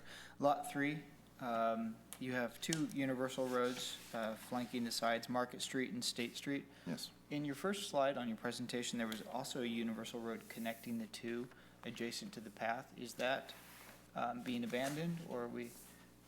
The loop roads that are shown in the plan in this area are illustrative. Those are not mandatory elements to actually connect those two east-west universal streets. We would expect that there would be one in this location, but it is not a mandatory element, so it's not being shown that way on the map currently. And are approving this map without it being shown does not affect the applicant's ability to actually construct the road there? That's correct. What it would, in that sense, they may end up having to do some easements via, still would need to have the, public access down the easement. They can do that via a separate instrument. And it's still, if it's deemed that there's something they want to do, we may still have the opportunity to do it at the final map stage. Okay, thank you. Looks like you have some comments, Mr. Morzini. Thank you, Mr. Levy. No comments? Good project. Mr. Desmond, anything? No, I think my questions were answered just by going through, because I did have some questions on just the map orientation that you've already answered, but again, it is exciting to echo the applicant to have the first map in front of us for this project, so thanks and look forward to seeing it again. Okay, great, thank you. Mr. Galvan, any questions? Great, okay. I think, do you have any questions of us, Martelli? Pretty straightforward. Well, yes, I also want to just make sure the commission is aware that I believe it's on Lot 2 is where we would expect to see some of the Prop 1C housing go in. So in this area, maybe we may see some of the earliest the actual development in this district. And I know they're actively developing plans for a project on, at least I believe, on Lot 2. Great. Well, thank you very much. I just wanted to, it looks like we may be having a public hearing. It's tentatively scheduled for April 1st. May more likely end up being April 15th. Okay, but, April 1st or 15th. Yes. Well, thank you very much. All right, and we're now on to item number 7, which is a public workshop and discussion of West Sacramento General Plan update policy issues with Mr. Patek and Mr. Ricola. Yes, thank you, Madam Chair and members of the commission. Tonight we'll be starting a several-month process and looking at several of the issues regarding the policy document of the general plan, which I really think is really one of the most exciting aspects of this general plan journey that we've been on over the last couple of years. And as part of the process tonight, we've identified 2 issues to sort of get our feet wet regarding the policy document. And we've also prepared a paper which summarizes a number of the issues that we anticipate bringing back to you on the general plan. And I won't review that. If you have questions on them, I'd be happy to respond to them. But the majority of the papers that have been identified have actually been written in some form. It's just a matter of getting additional comments internally before we bring them forward to you. So we'll be bringing them for you on sort of a helter-skelter schedule over the next several months, and then eventually coming to you with, in fact, the policy document, hopefully late this year or sometime early next year. But anyway, the presentation tonight will involve 2 parts. I want to talk to you real quickly also about the vision document, and then Steve Paddock will go into discussion on level of service. And I think it might work best to hold off the questions until the end of both of our presentations, and then you can tackle the issues however you'd like. With regard to the vision statement, the vision statement that you see before you was developed in the year 2000 when we started the original stakeholders meetings almost over 2 years ago. There were several comments that regarding the stakeholder meeting, concerns that there was a discussion that really separated the city into 2 areas, that the vision statement did not represent sort of a unified approach, but talked about things both north and south of the city. So tonight we have taken the liberty of going back based on some of the comments that we've heard and to try to redraft for you revision to the vision statement, which is a pretty short statement and less than a page, and you see it before you on attachment 1. But what we're really asking and looking for tonight is tell us whether this vision statement represents the views of the Planning Commission, what would you like to change, and what would you like to see in it. So as you're thinking about that now, I'd like to turn it over to Steve Paddock, who will talk to you about levels of service. Thank you, Madam Chairman, members of the Commission. Level of service of traffic on a road is an issue that has been before this Commission many, many times. Commissioners Morazzini and Moore will remember that in 2000, this was one of our big 4 policy issues. And after much discussion, and really a split commission, we ended up leaving the level of service policy pretty much unchanged from the original adopted in the 1990 general plan.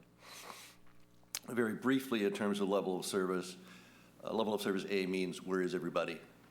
Level of service B is, oh, there are a few people out today. Level of service B is, it looks like a normal driving experience. Level of service D, it's getting a little busy. Level of service E, boy, it really is busy today. And level of service F is, how do I get there some other way? Level of service F, unfortunately, doesn't have any endpoint. It can get F'er and F'er, and so that's something we try not to allow to get there. Level of service is a particular challenge to the city of West Sacramento, I think, for a couple of reasons. It's a challenge in all cities increasingly, but for West Sacramento really is a series of islands connected at very few points by bridges. It's islands created by freeways, railroads, and bodies of water. And so all of the traffic from these little islands has to focus in at these bridge locations, and that's really why the original policy was developed, to provide for that lower level of service within a quarter mile of a bridge or a freeway on-ramp. And the other challenge is that the city has made a commitment, which this commission and the council really even expanded on in the adoption of the preferred land use alternative, to create an urban area along the riverfront and along West Capitol Avenue.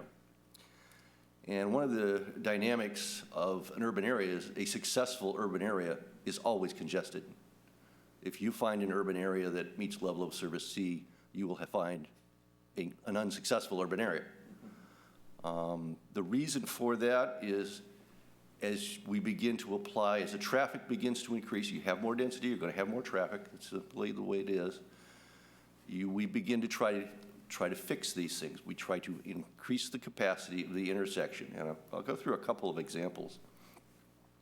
Lake Washington-Jefferson intersection is an intersection we've dealt with. It's not within a quarter of a mile of a bridge, but it is, in fact, two of the legs of the intersection lead to bridges, and it's two major arterials crossing in the town center of Southport.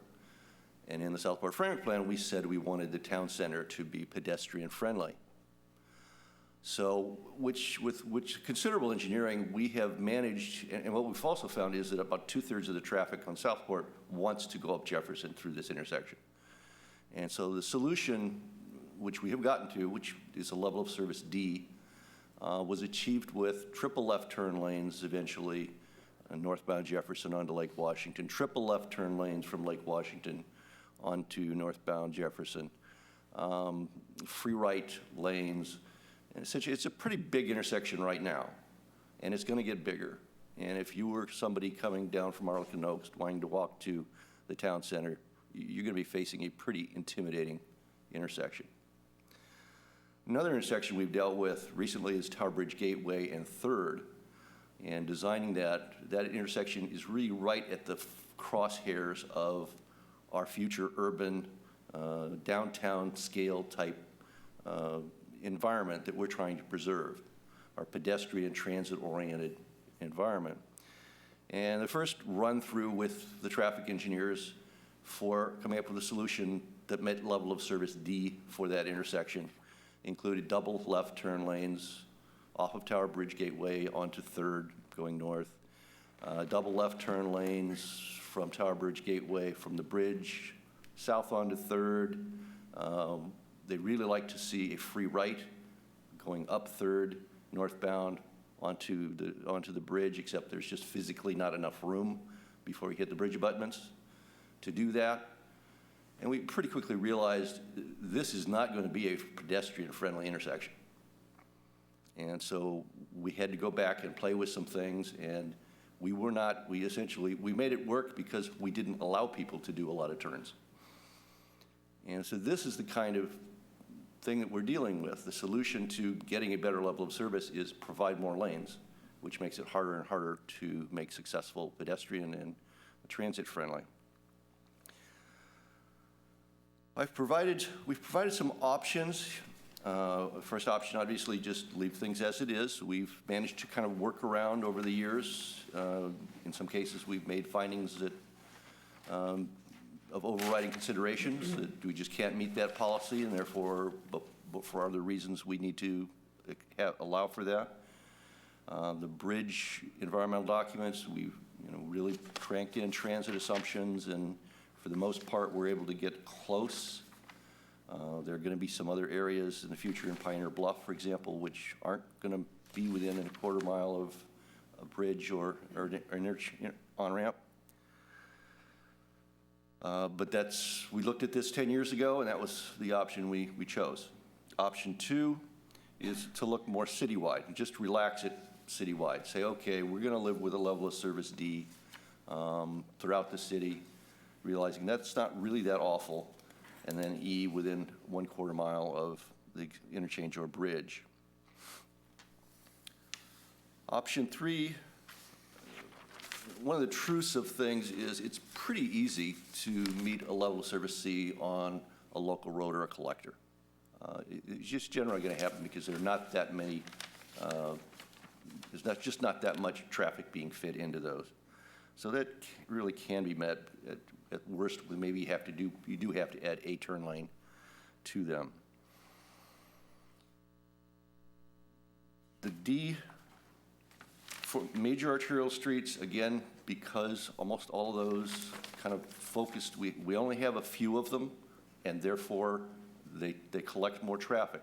A lot of cities, you've got back ways to go other places. We don't necessarily have the back ways. So this would be a recognition that, a major arterial is going to be a busy street, or it wouldn't be a major arterial, and maybe we should allow for a level of service D there. And then again, to recognize that in urban areas, we want to go to an E. E is quote unquote the capacity of the intersection. The traffic going through the intersection maximizes the capacity of the intersection. So it's the most efficient of the various categories in terms of moving traffic through a given intersection. Another option 4 is to accept option F, which is or provide an exception, as was discussed in some of the background here, as the city of Sacramento did, basically saying if you can't make it in downtown, but you can make some other improvements to compensate, then we're willing to live with that.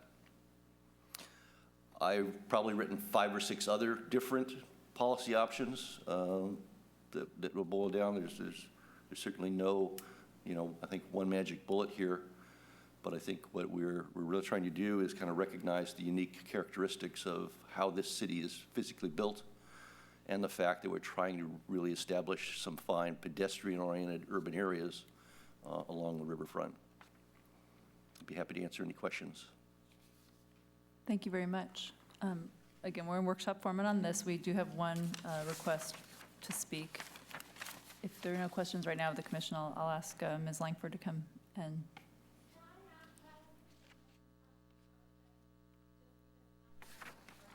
Sure, we're in workshop format, yeah, that's fine.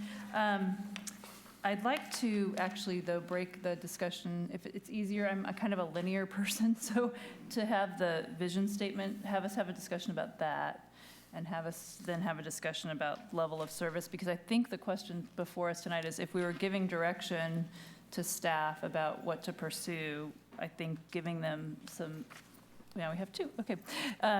Giving them some direction about which option they should pursue in terms of working on the general plan. I think that's what they're looking for tonight. Is that correct? Okay.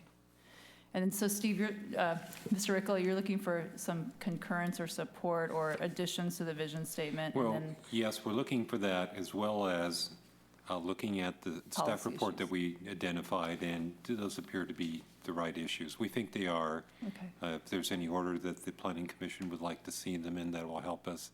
As I indicated, the majority of them are already prepared and undergoing some degree of refinement. But the reason why we took the paper forward on level of service capacity is fairly shortly based on what recommendation you have. We'll take it to the council, but we need that in order to commence work on our general plan EIR. There's a couple of other issues that we're working on that we're trying to resolve, but this is really a very significant issue, so we can give our traffic consultant direction to work with a specific preferred level of service. Okay. If I could And there just would- add, okay. in terms of the vision statement, a number of the changes that are in here you'll recognize as coming from the council strategic plan. Thank you for that context. We do have another request to speak to John Tallman. If you'd like to speak, thank you. Good evening, Chair Sandine, members of the Planning Commission. My name is John Tallman, and I'm the project manager for the Viña del Lago project. I'm happy to make my comments now, and would love the opportunity, since this is a workshop, if something strikes me later that I have another opportunity. I did want to talk to you this evening about the level of service discussion. I think staff has done a very good job of giving you very succinct information on level of service and some good options for you to take a look at. I think the message I want to present to the council or the commission this evening is, when we're talking about this level of service, I would ask you not to look at it as this is a reduction in a level of service. First of all, as Steve pointed out, level of service E is the efficient utilization of that intersection. And by looking at a different level of service than level of service C for this general plan, you're not looking at stopping or gridlock of the circulation system. You need to give people an incentive and a reason to look for an alternative mode of transportation, to plan their trips at a different time during the day, to take at opportunities of alternative modes of transportation. Level of service ED, whatever that letter, and I hate the fact that traffic engineers picked what we all remember as getting grays on a report card. But the movement of the single occupant vehicle through an intersection at level of service C is really what we're talking about, or level of service E is what we're talking about. There'll be alternative modes. And by looking at a reduced street section, you're not going to stop there. There'll be discussion about how do we move people in alternative ways, bus transportation, streetcar, and how do we finance those? So it's not just simply we're going to give up on lane width and that's it. There's a subsequent conversation that occurs as it relates to alternate modes of transportation. And I'd also like you to, as you're thinking about this, is not just stop with the urban core. We need to look at same issues in the Southport area or other parts of town. Once you get a person in their vehicle, it is going to be very, very difficult to get them to get back out again and choose public transportation to move throughout the city or outside the boundaries of the city. There are opportunities in Southport. The Yolo Short Line corridor, while it has plans for recreational uses, there's a tremendous opportunity to develop an NEV vehicle corridor that gives people an alternative to getting in their car, getting on Jefferson Boulevard and running north. They can hop in an NEV and travel up that corridor. It's 100 feet wide. There are opportunities there to do things other than just biking, walking, and horse trails. But those are also alternate modes of transportation, and they all lead directly, either when you're coming from the north or the south, to the Southport Town Center. So what I'd like to ask the commission is, as you're thinking about this, don't get put off or don't consider this as a reduction in level of service. We're looking at ways to move people around differently than we've thought before. And if I could just, one last comment is pedestrian intersections, Jefferson and Lake Washington, nobody's going to walk across there. But think about an intersection in San Francisco that probably has 10 times the vehicles at any given moment, and it's very pedestrian. Why? Because the traffic is moving at a much slower pace, and it's not buzzing through, and you're not going to worry about getting blown away. So anyhow, thank you for your time this evening. All right. So what's the commission's pleasure? I was hoping that we could be a little linear, but we may. You're in charge. I know, I am in charge. Actually, let's, I think because level of service came last to us, it's kind of, it's on our minds, and we just had some input. So let's take up level of service now and try to work through that to provide some direction, and then we'll go backward and talk about more the gestalt, the overall policy issues, and then the vision statement. So with regard to level of service, I'd like I know, Would you like me to talk about? yes, please, Mr. From Moore. the old-timer standpoint of level of service, that I think everybody will be in the car, and I think we're gonna have traffic problems in certain areas. But you know, if we leave our level of service at level of service C, then that forces everybody to do exactly what was just talked about. You find alternative sources to do it. If we start relaxing those standards and allow us to go to D as an acceptable source, then you're not encouraging people to come up with other ideas of the extra turn lane or whatever. I don't know why you would want to change it on an overall citywide basis. However, I do think that, excuse me, when you get down into the Bridge District and stuff, I don't think you'll ever be able to maintain a level of service C unless the little trolley car really works. But, you know, I just as an overall standpoint, I think you should leave it at C, and then we should try to work past it however we do that. All right, thank you, Mr. Moore. Mr. Galvan, may I call on you, or do you have anything? I can work around too. I just, the one thing that struck me is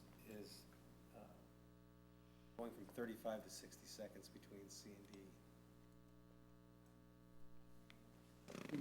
Mike may know. The one thing that struck me is the time frame, the differences between C and D. I wish there was like a C plus or a C minus or something along those lines. There probably is. And while I absolutely agree with, you know, the idea of public transportation catching on, I'm not sure what the demographics are of how many people actually work in the city and outside of the city. And I think there could be some issues at those main, you know, going to work, and, I mean, it gets bad at times now. If we slow those lights down, I think it could cause some more problems. But I do agree that you have to look at probably some of those areas you had discussed, like down by the Bridge District. So anyway, that's what kind of struck me with this. Thank you, Mr. Liebig. It looks like you Sure. you're ready to talk. Well, I'm going to agree with John Tallman on this one. I think we need to be pushing other forms of transportation, and specifically those old timers. They're the older populations that may be moving into the urban setting won't be driving. They're going to be walking, or alternate forms of transportation. So Wheelchairs. I think the walkability is extremely important.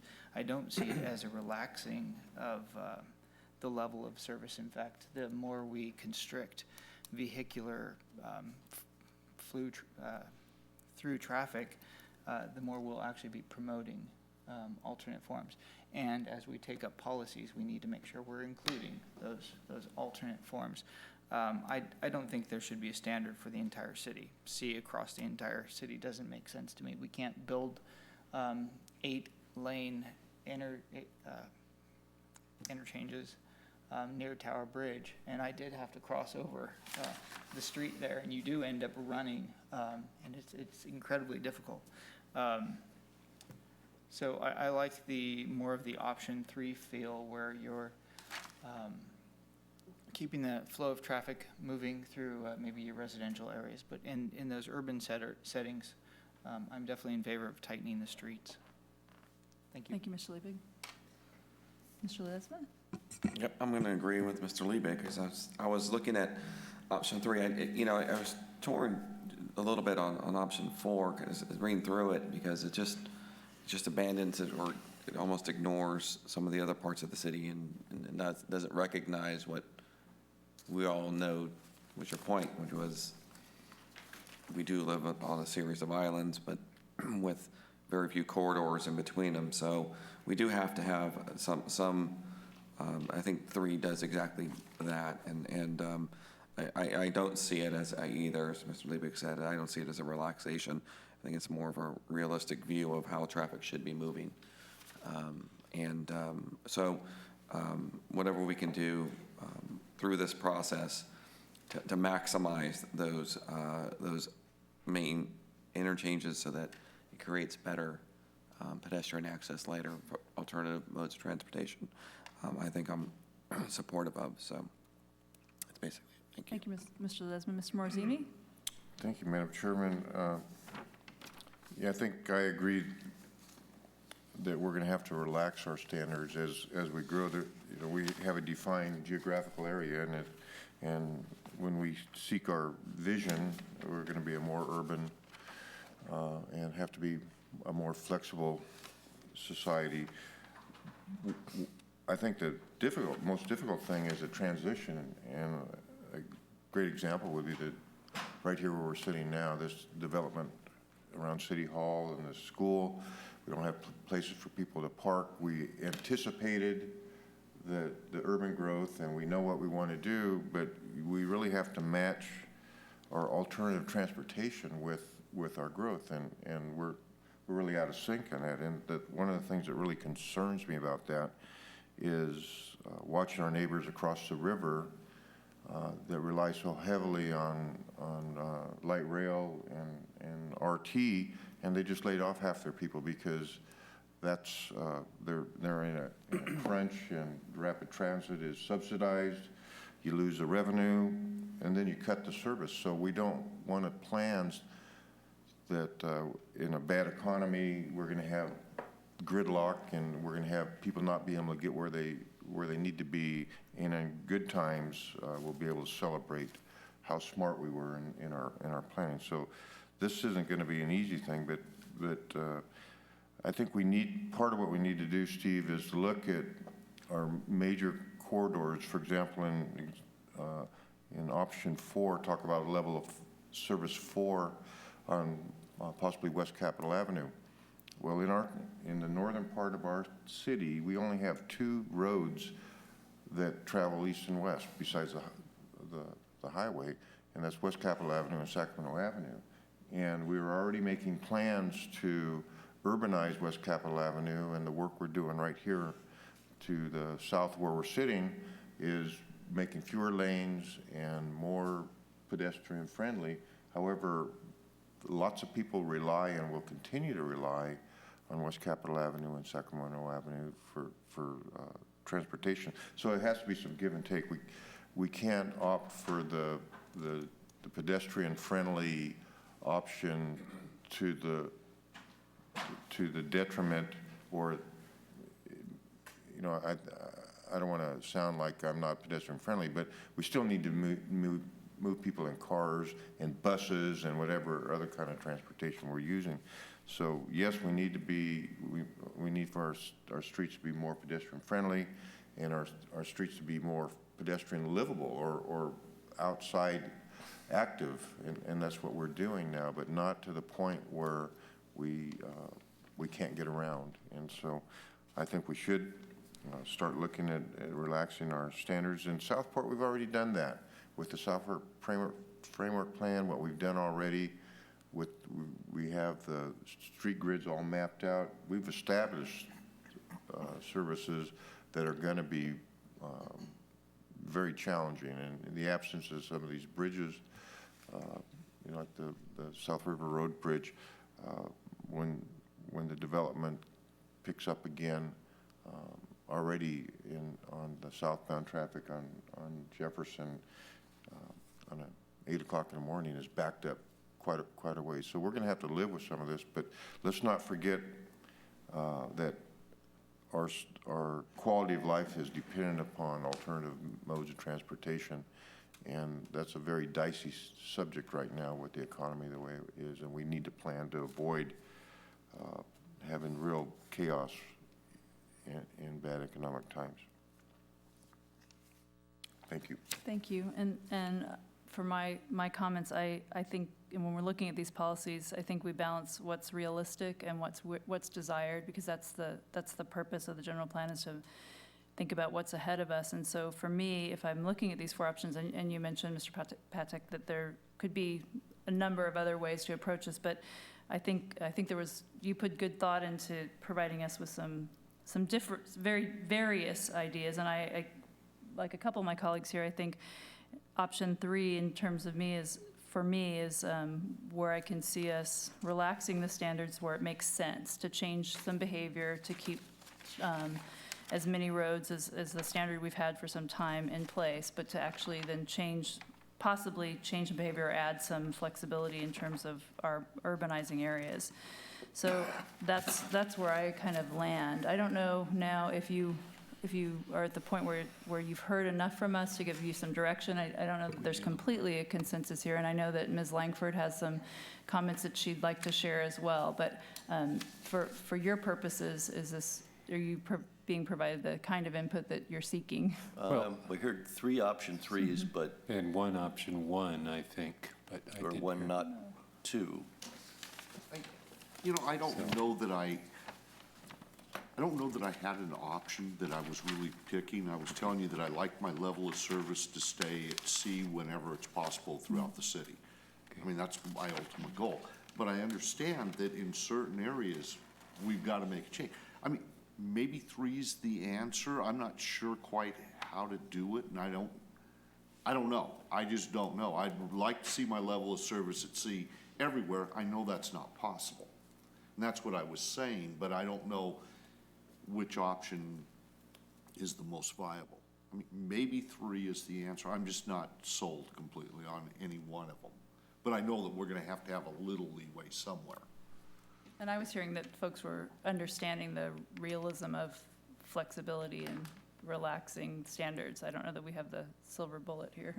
Yeah, but I don't know that I want to relax all the standards so everybody now, instead of trying to accomplish C, will go, oh, well, now I don't have to do it, so we'll just go to E or F. D or E. I don't know that I want to do that. I'd like to keep my standard level, or my levels as high as possible, understanding full well that in some cases it's just not possible to work. And I don't know. I just don't have an answer for how I want to do it. And Ms. Langford had some comments about level of service. So are we going to get to address other level things that you're talking about? I mean, if we have a question about that, or just? Right now, just so we're providing staff feedback, we're trying to focus on the level of service, and then we're going to move to the vision and policy, just in overall. So I can speak again if I have a question about the other item? Sure. Thank you. That's how workshops should run. No, thank you. First of all, I'd like to say, many of us, especially from Save Our City, asked to be noticed on individual notification on this. I have not heard one thing about any type of general plan meeting. So I am concerned about that. I also would disagree that Jefferson and Lake Washington, I get the streets all mixed up, is pedestrian. I just left the tennis team. That's why I'm all windblown, because our high school is playing West Campus. We're almost ahead, and that's the #1 team. Just had to throw that in there. And I was watching kids walk down Jefferson, watching a whole bunch of kids walk down Jefferson to cross over this intersection that we're talking about. And I'm one of those people that have been here for all of the traffic reports, the super duper belly ooper and on up. We had the super duper. I mean, we kept going up and up, trying to find that. And again, Charlie, I agree with you tonight. That's real scary. I may want to change my vote. Hey, watch it. And how does this fit with the resolution with Save Our City? Because we do have issues about traffic and safety in the resolution with the city. That would be something I know that we have to continue to ask. I would disagree about modes of transportation. I'm not putting my kid on YOLO bus. I'm not going to ride it. And I would ask each one of you up there, which one of you are not going to take your car? I mean, really, honestly. I have kids, as I've said, 3 kids. My youngest is graduating, so it's not as tedious. But when my kids were at Westmore, and when we used to have Golden State, as a parent's perspective, and you live in Southport or you live in Broderick, and your kid has to go to the high school, and they're not going to be providing as much transportation because, face it, we got budget cuts, you can't stop that traffic. You cannot know exactly when your kids' games are going to be. So you've got that traffic congesting those streets that we're talking about. And to try to say that, yes, we can change, I mean, honestly, our high-density areas like the riverfront and like the older communities that we're trying to form and whatnot, yeah, they might use the golf cart thingies, whatever they're called. But the bottom line is, we can't get rid of traffic. And an F and a D is not acceptable. We've said that 100 times. And I agree with Charlie, if you lower that standard, you're darn right. They're gonna say, oh, we don't have to go by that. Why should we even bother? Because I've seen some of the development comments, and they're not gonna even, they're gonna blow you guys off. It's like, we don't have to do that. We can say whatever we want at the meeting. We aren't San Francisco. I would remind us that again. If we wanted to live in San Francisco, we'd all be there right now. Please do not make our traffic like San Francisco. I'm almost done here. And the bridges, of course, that's a big bone of contention, where the bridges are going to go. And again, South River Road, if you put a lot of traffic on it, let's face it, that's a levee. How are we going to take care of that levee? Just food for thought. Thank you. Thank you, Ms. Langford. So I think in terms of giving you direction, I think we're a bit mixed as a commission, so. Well, we've sort of heard from 4 members, and we were kind of wondering where 2 others might be, is so we can sort of at least kind of advance it forward sometime to the council. And I think Commissioner Mr. Galvan, Yeah. Borazzini, we weren't too sure on. You know, with the options presented, option 3 is the most palatable to me. But I would not want to see us relax the standards citywide. Okay. I don't think that would work. I think that's what C is pretty specific about, specific areas. And Mr. Morzini? Yeah, I was leaning towards option 3, but, you know, if we had to vote on it, I would want more detail, you know, in the definition of what our, you know, some of these urban streets are and that sort of thing. And we probably, before we're done with this, ought to have a little review of what precisely these levels constitute. You know, we've done that before, but it'd be nice to be refreshed on some of that. But we are going to have to relax our standards eventually, and that one seems probably the closest to the one I would want. And just remind us briefly, after this input, what happens after the input for tonight on the level of service? So let's say we've had it's not a complete consensus, but there's some direction to you to work on. That option 3 looks like a direction to go. Now what happens next? Well, our goal would be to report it to the council. We'd probably wait until such time as the Planning Commission has looked at several other issues, aside from the ones tonight, probably in the next 2 weeks or thereafter, before we made a full report to the council. And then based on the council's thoughts on it, that would assist us in preparation of the environmental document on the general plan. Okay. And I would point out that what we'd be doing would be, we'd take this and we would incorporate it into the draft proposed level of service policy, which would then come back through the full hearing process. Right, okay, that's helpful to know. That speaks to also this is going to be rolled out, and it's the deliberative process of reviewing the general plan, and it will come forward for more public comment and review and discourse and input. Okay. Any other comments on level of service? I think it would be helpful to remind folks of, when this comes back, about that level of service, A, B, C, and D, and F. Can I get them all? Right. Excuse me. And F, the extra one. I just think that what Mr. Tallman brought up was accurate. And what I struggle with is these aren't letter grades on how they're performing. Excuse me. So it's just one of those things that we need to break through a perception of. So that's all. Sorry for my allergies. Sorry. All right, I think if that's helpful to you with direction, I think we'll move back to the discussion about the vision statement and the policy issues in general. I think I'll just to help us with our 2 speakers, I think it's helpful when we hear from the public, and then we can have our conversation. So if either Mr. Tallman or Ms. Langford have anything to say on that, then we'll probably have a discussion up here. No? Okay. Okay.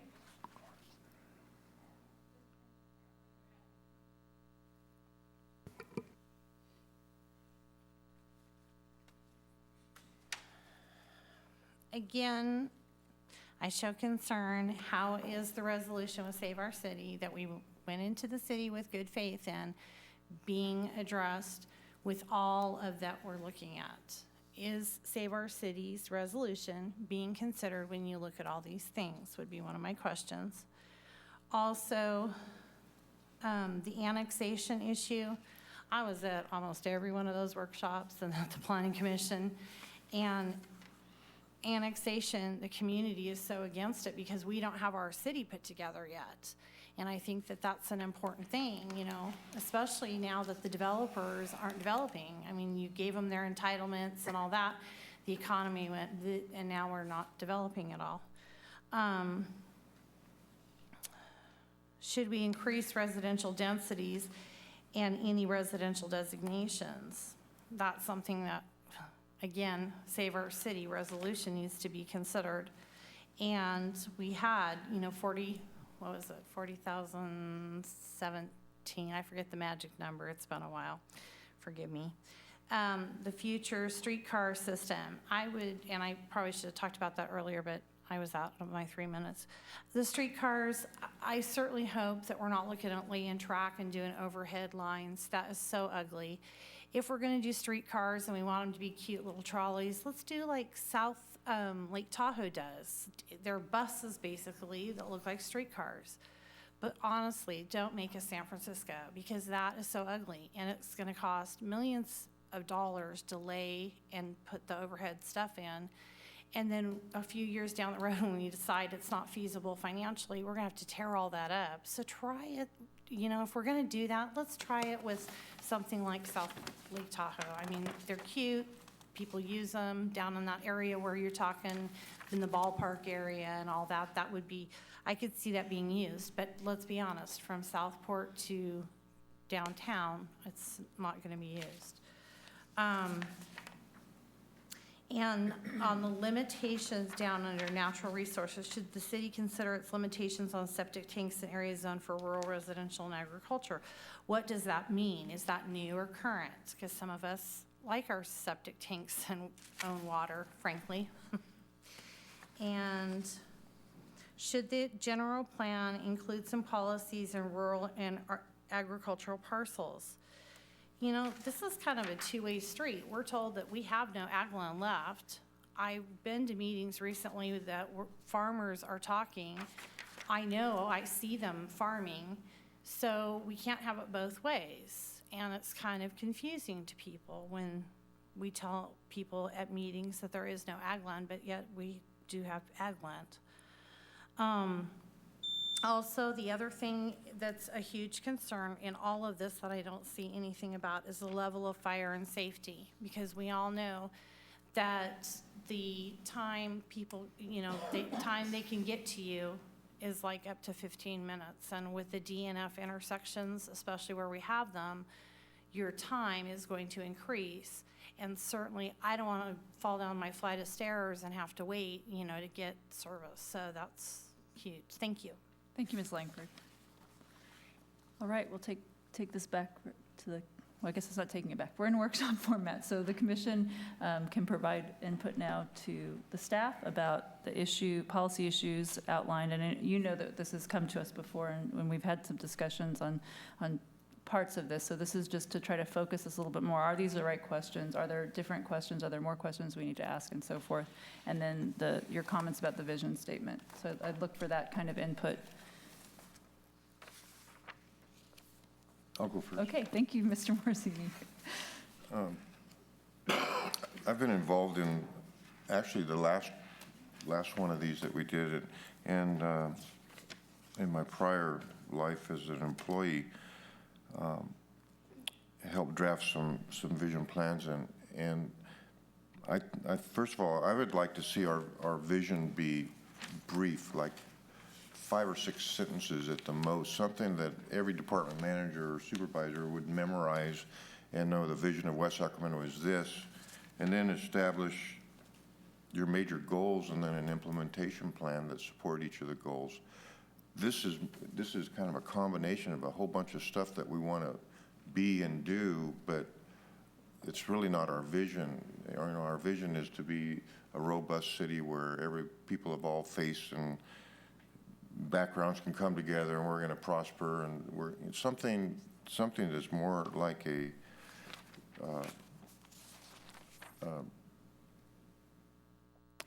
I don't know, something that gets you kind of excited about being a member of the community and proud of your community, and then it's followed by the goals and the implementation plan. So that's my comment. As far as going through all of this stuff, there are lots of people that can do a good job on that, and identify what those goals are, and then maybe some brief support on how you're going to reach those goals. So thank you. And do you think the policy questions are?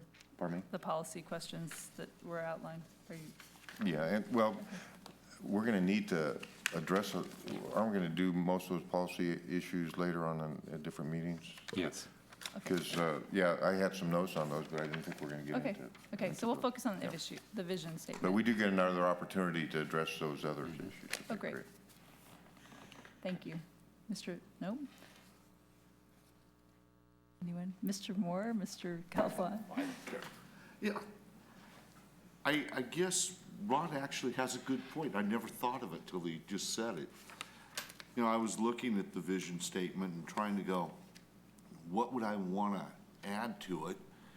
And I'm sure that if you took this to every department head, they'd want to add a little sentence or two to it. So you could probably have a 2 or 3 page vision statement by the time you went through the city. And Ron may have the real answer, is you make it very, very short, precise, to the point, because every one of these things are probably a good idea, and there's probably another 10 or 15 things we could add to it.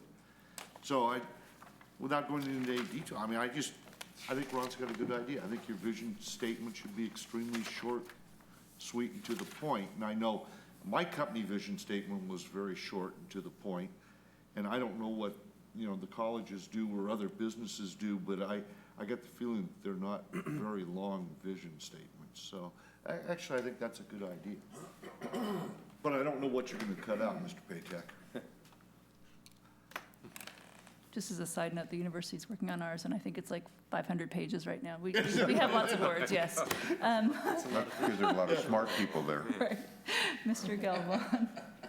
I actually see Ron's point Okay. too, but this is a nice document, it's more of a vision paper, but I guess a vision statement is, now that I think about it, the ones for where I work and the ones I've seen are, short and we can memorize them, and along with some, like core value statements, they're short and sweet, so I have no problem with the way this is written, but a shorter vision statement would make sense to me as well.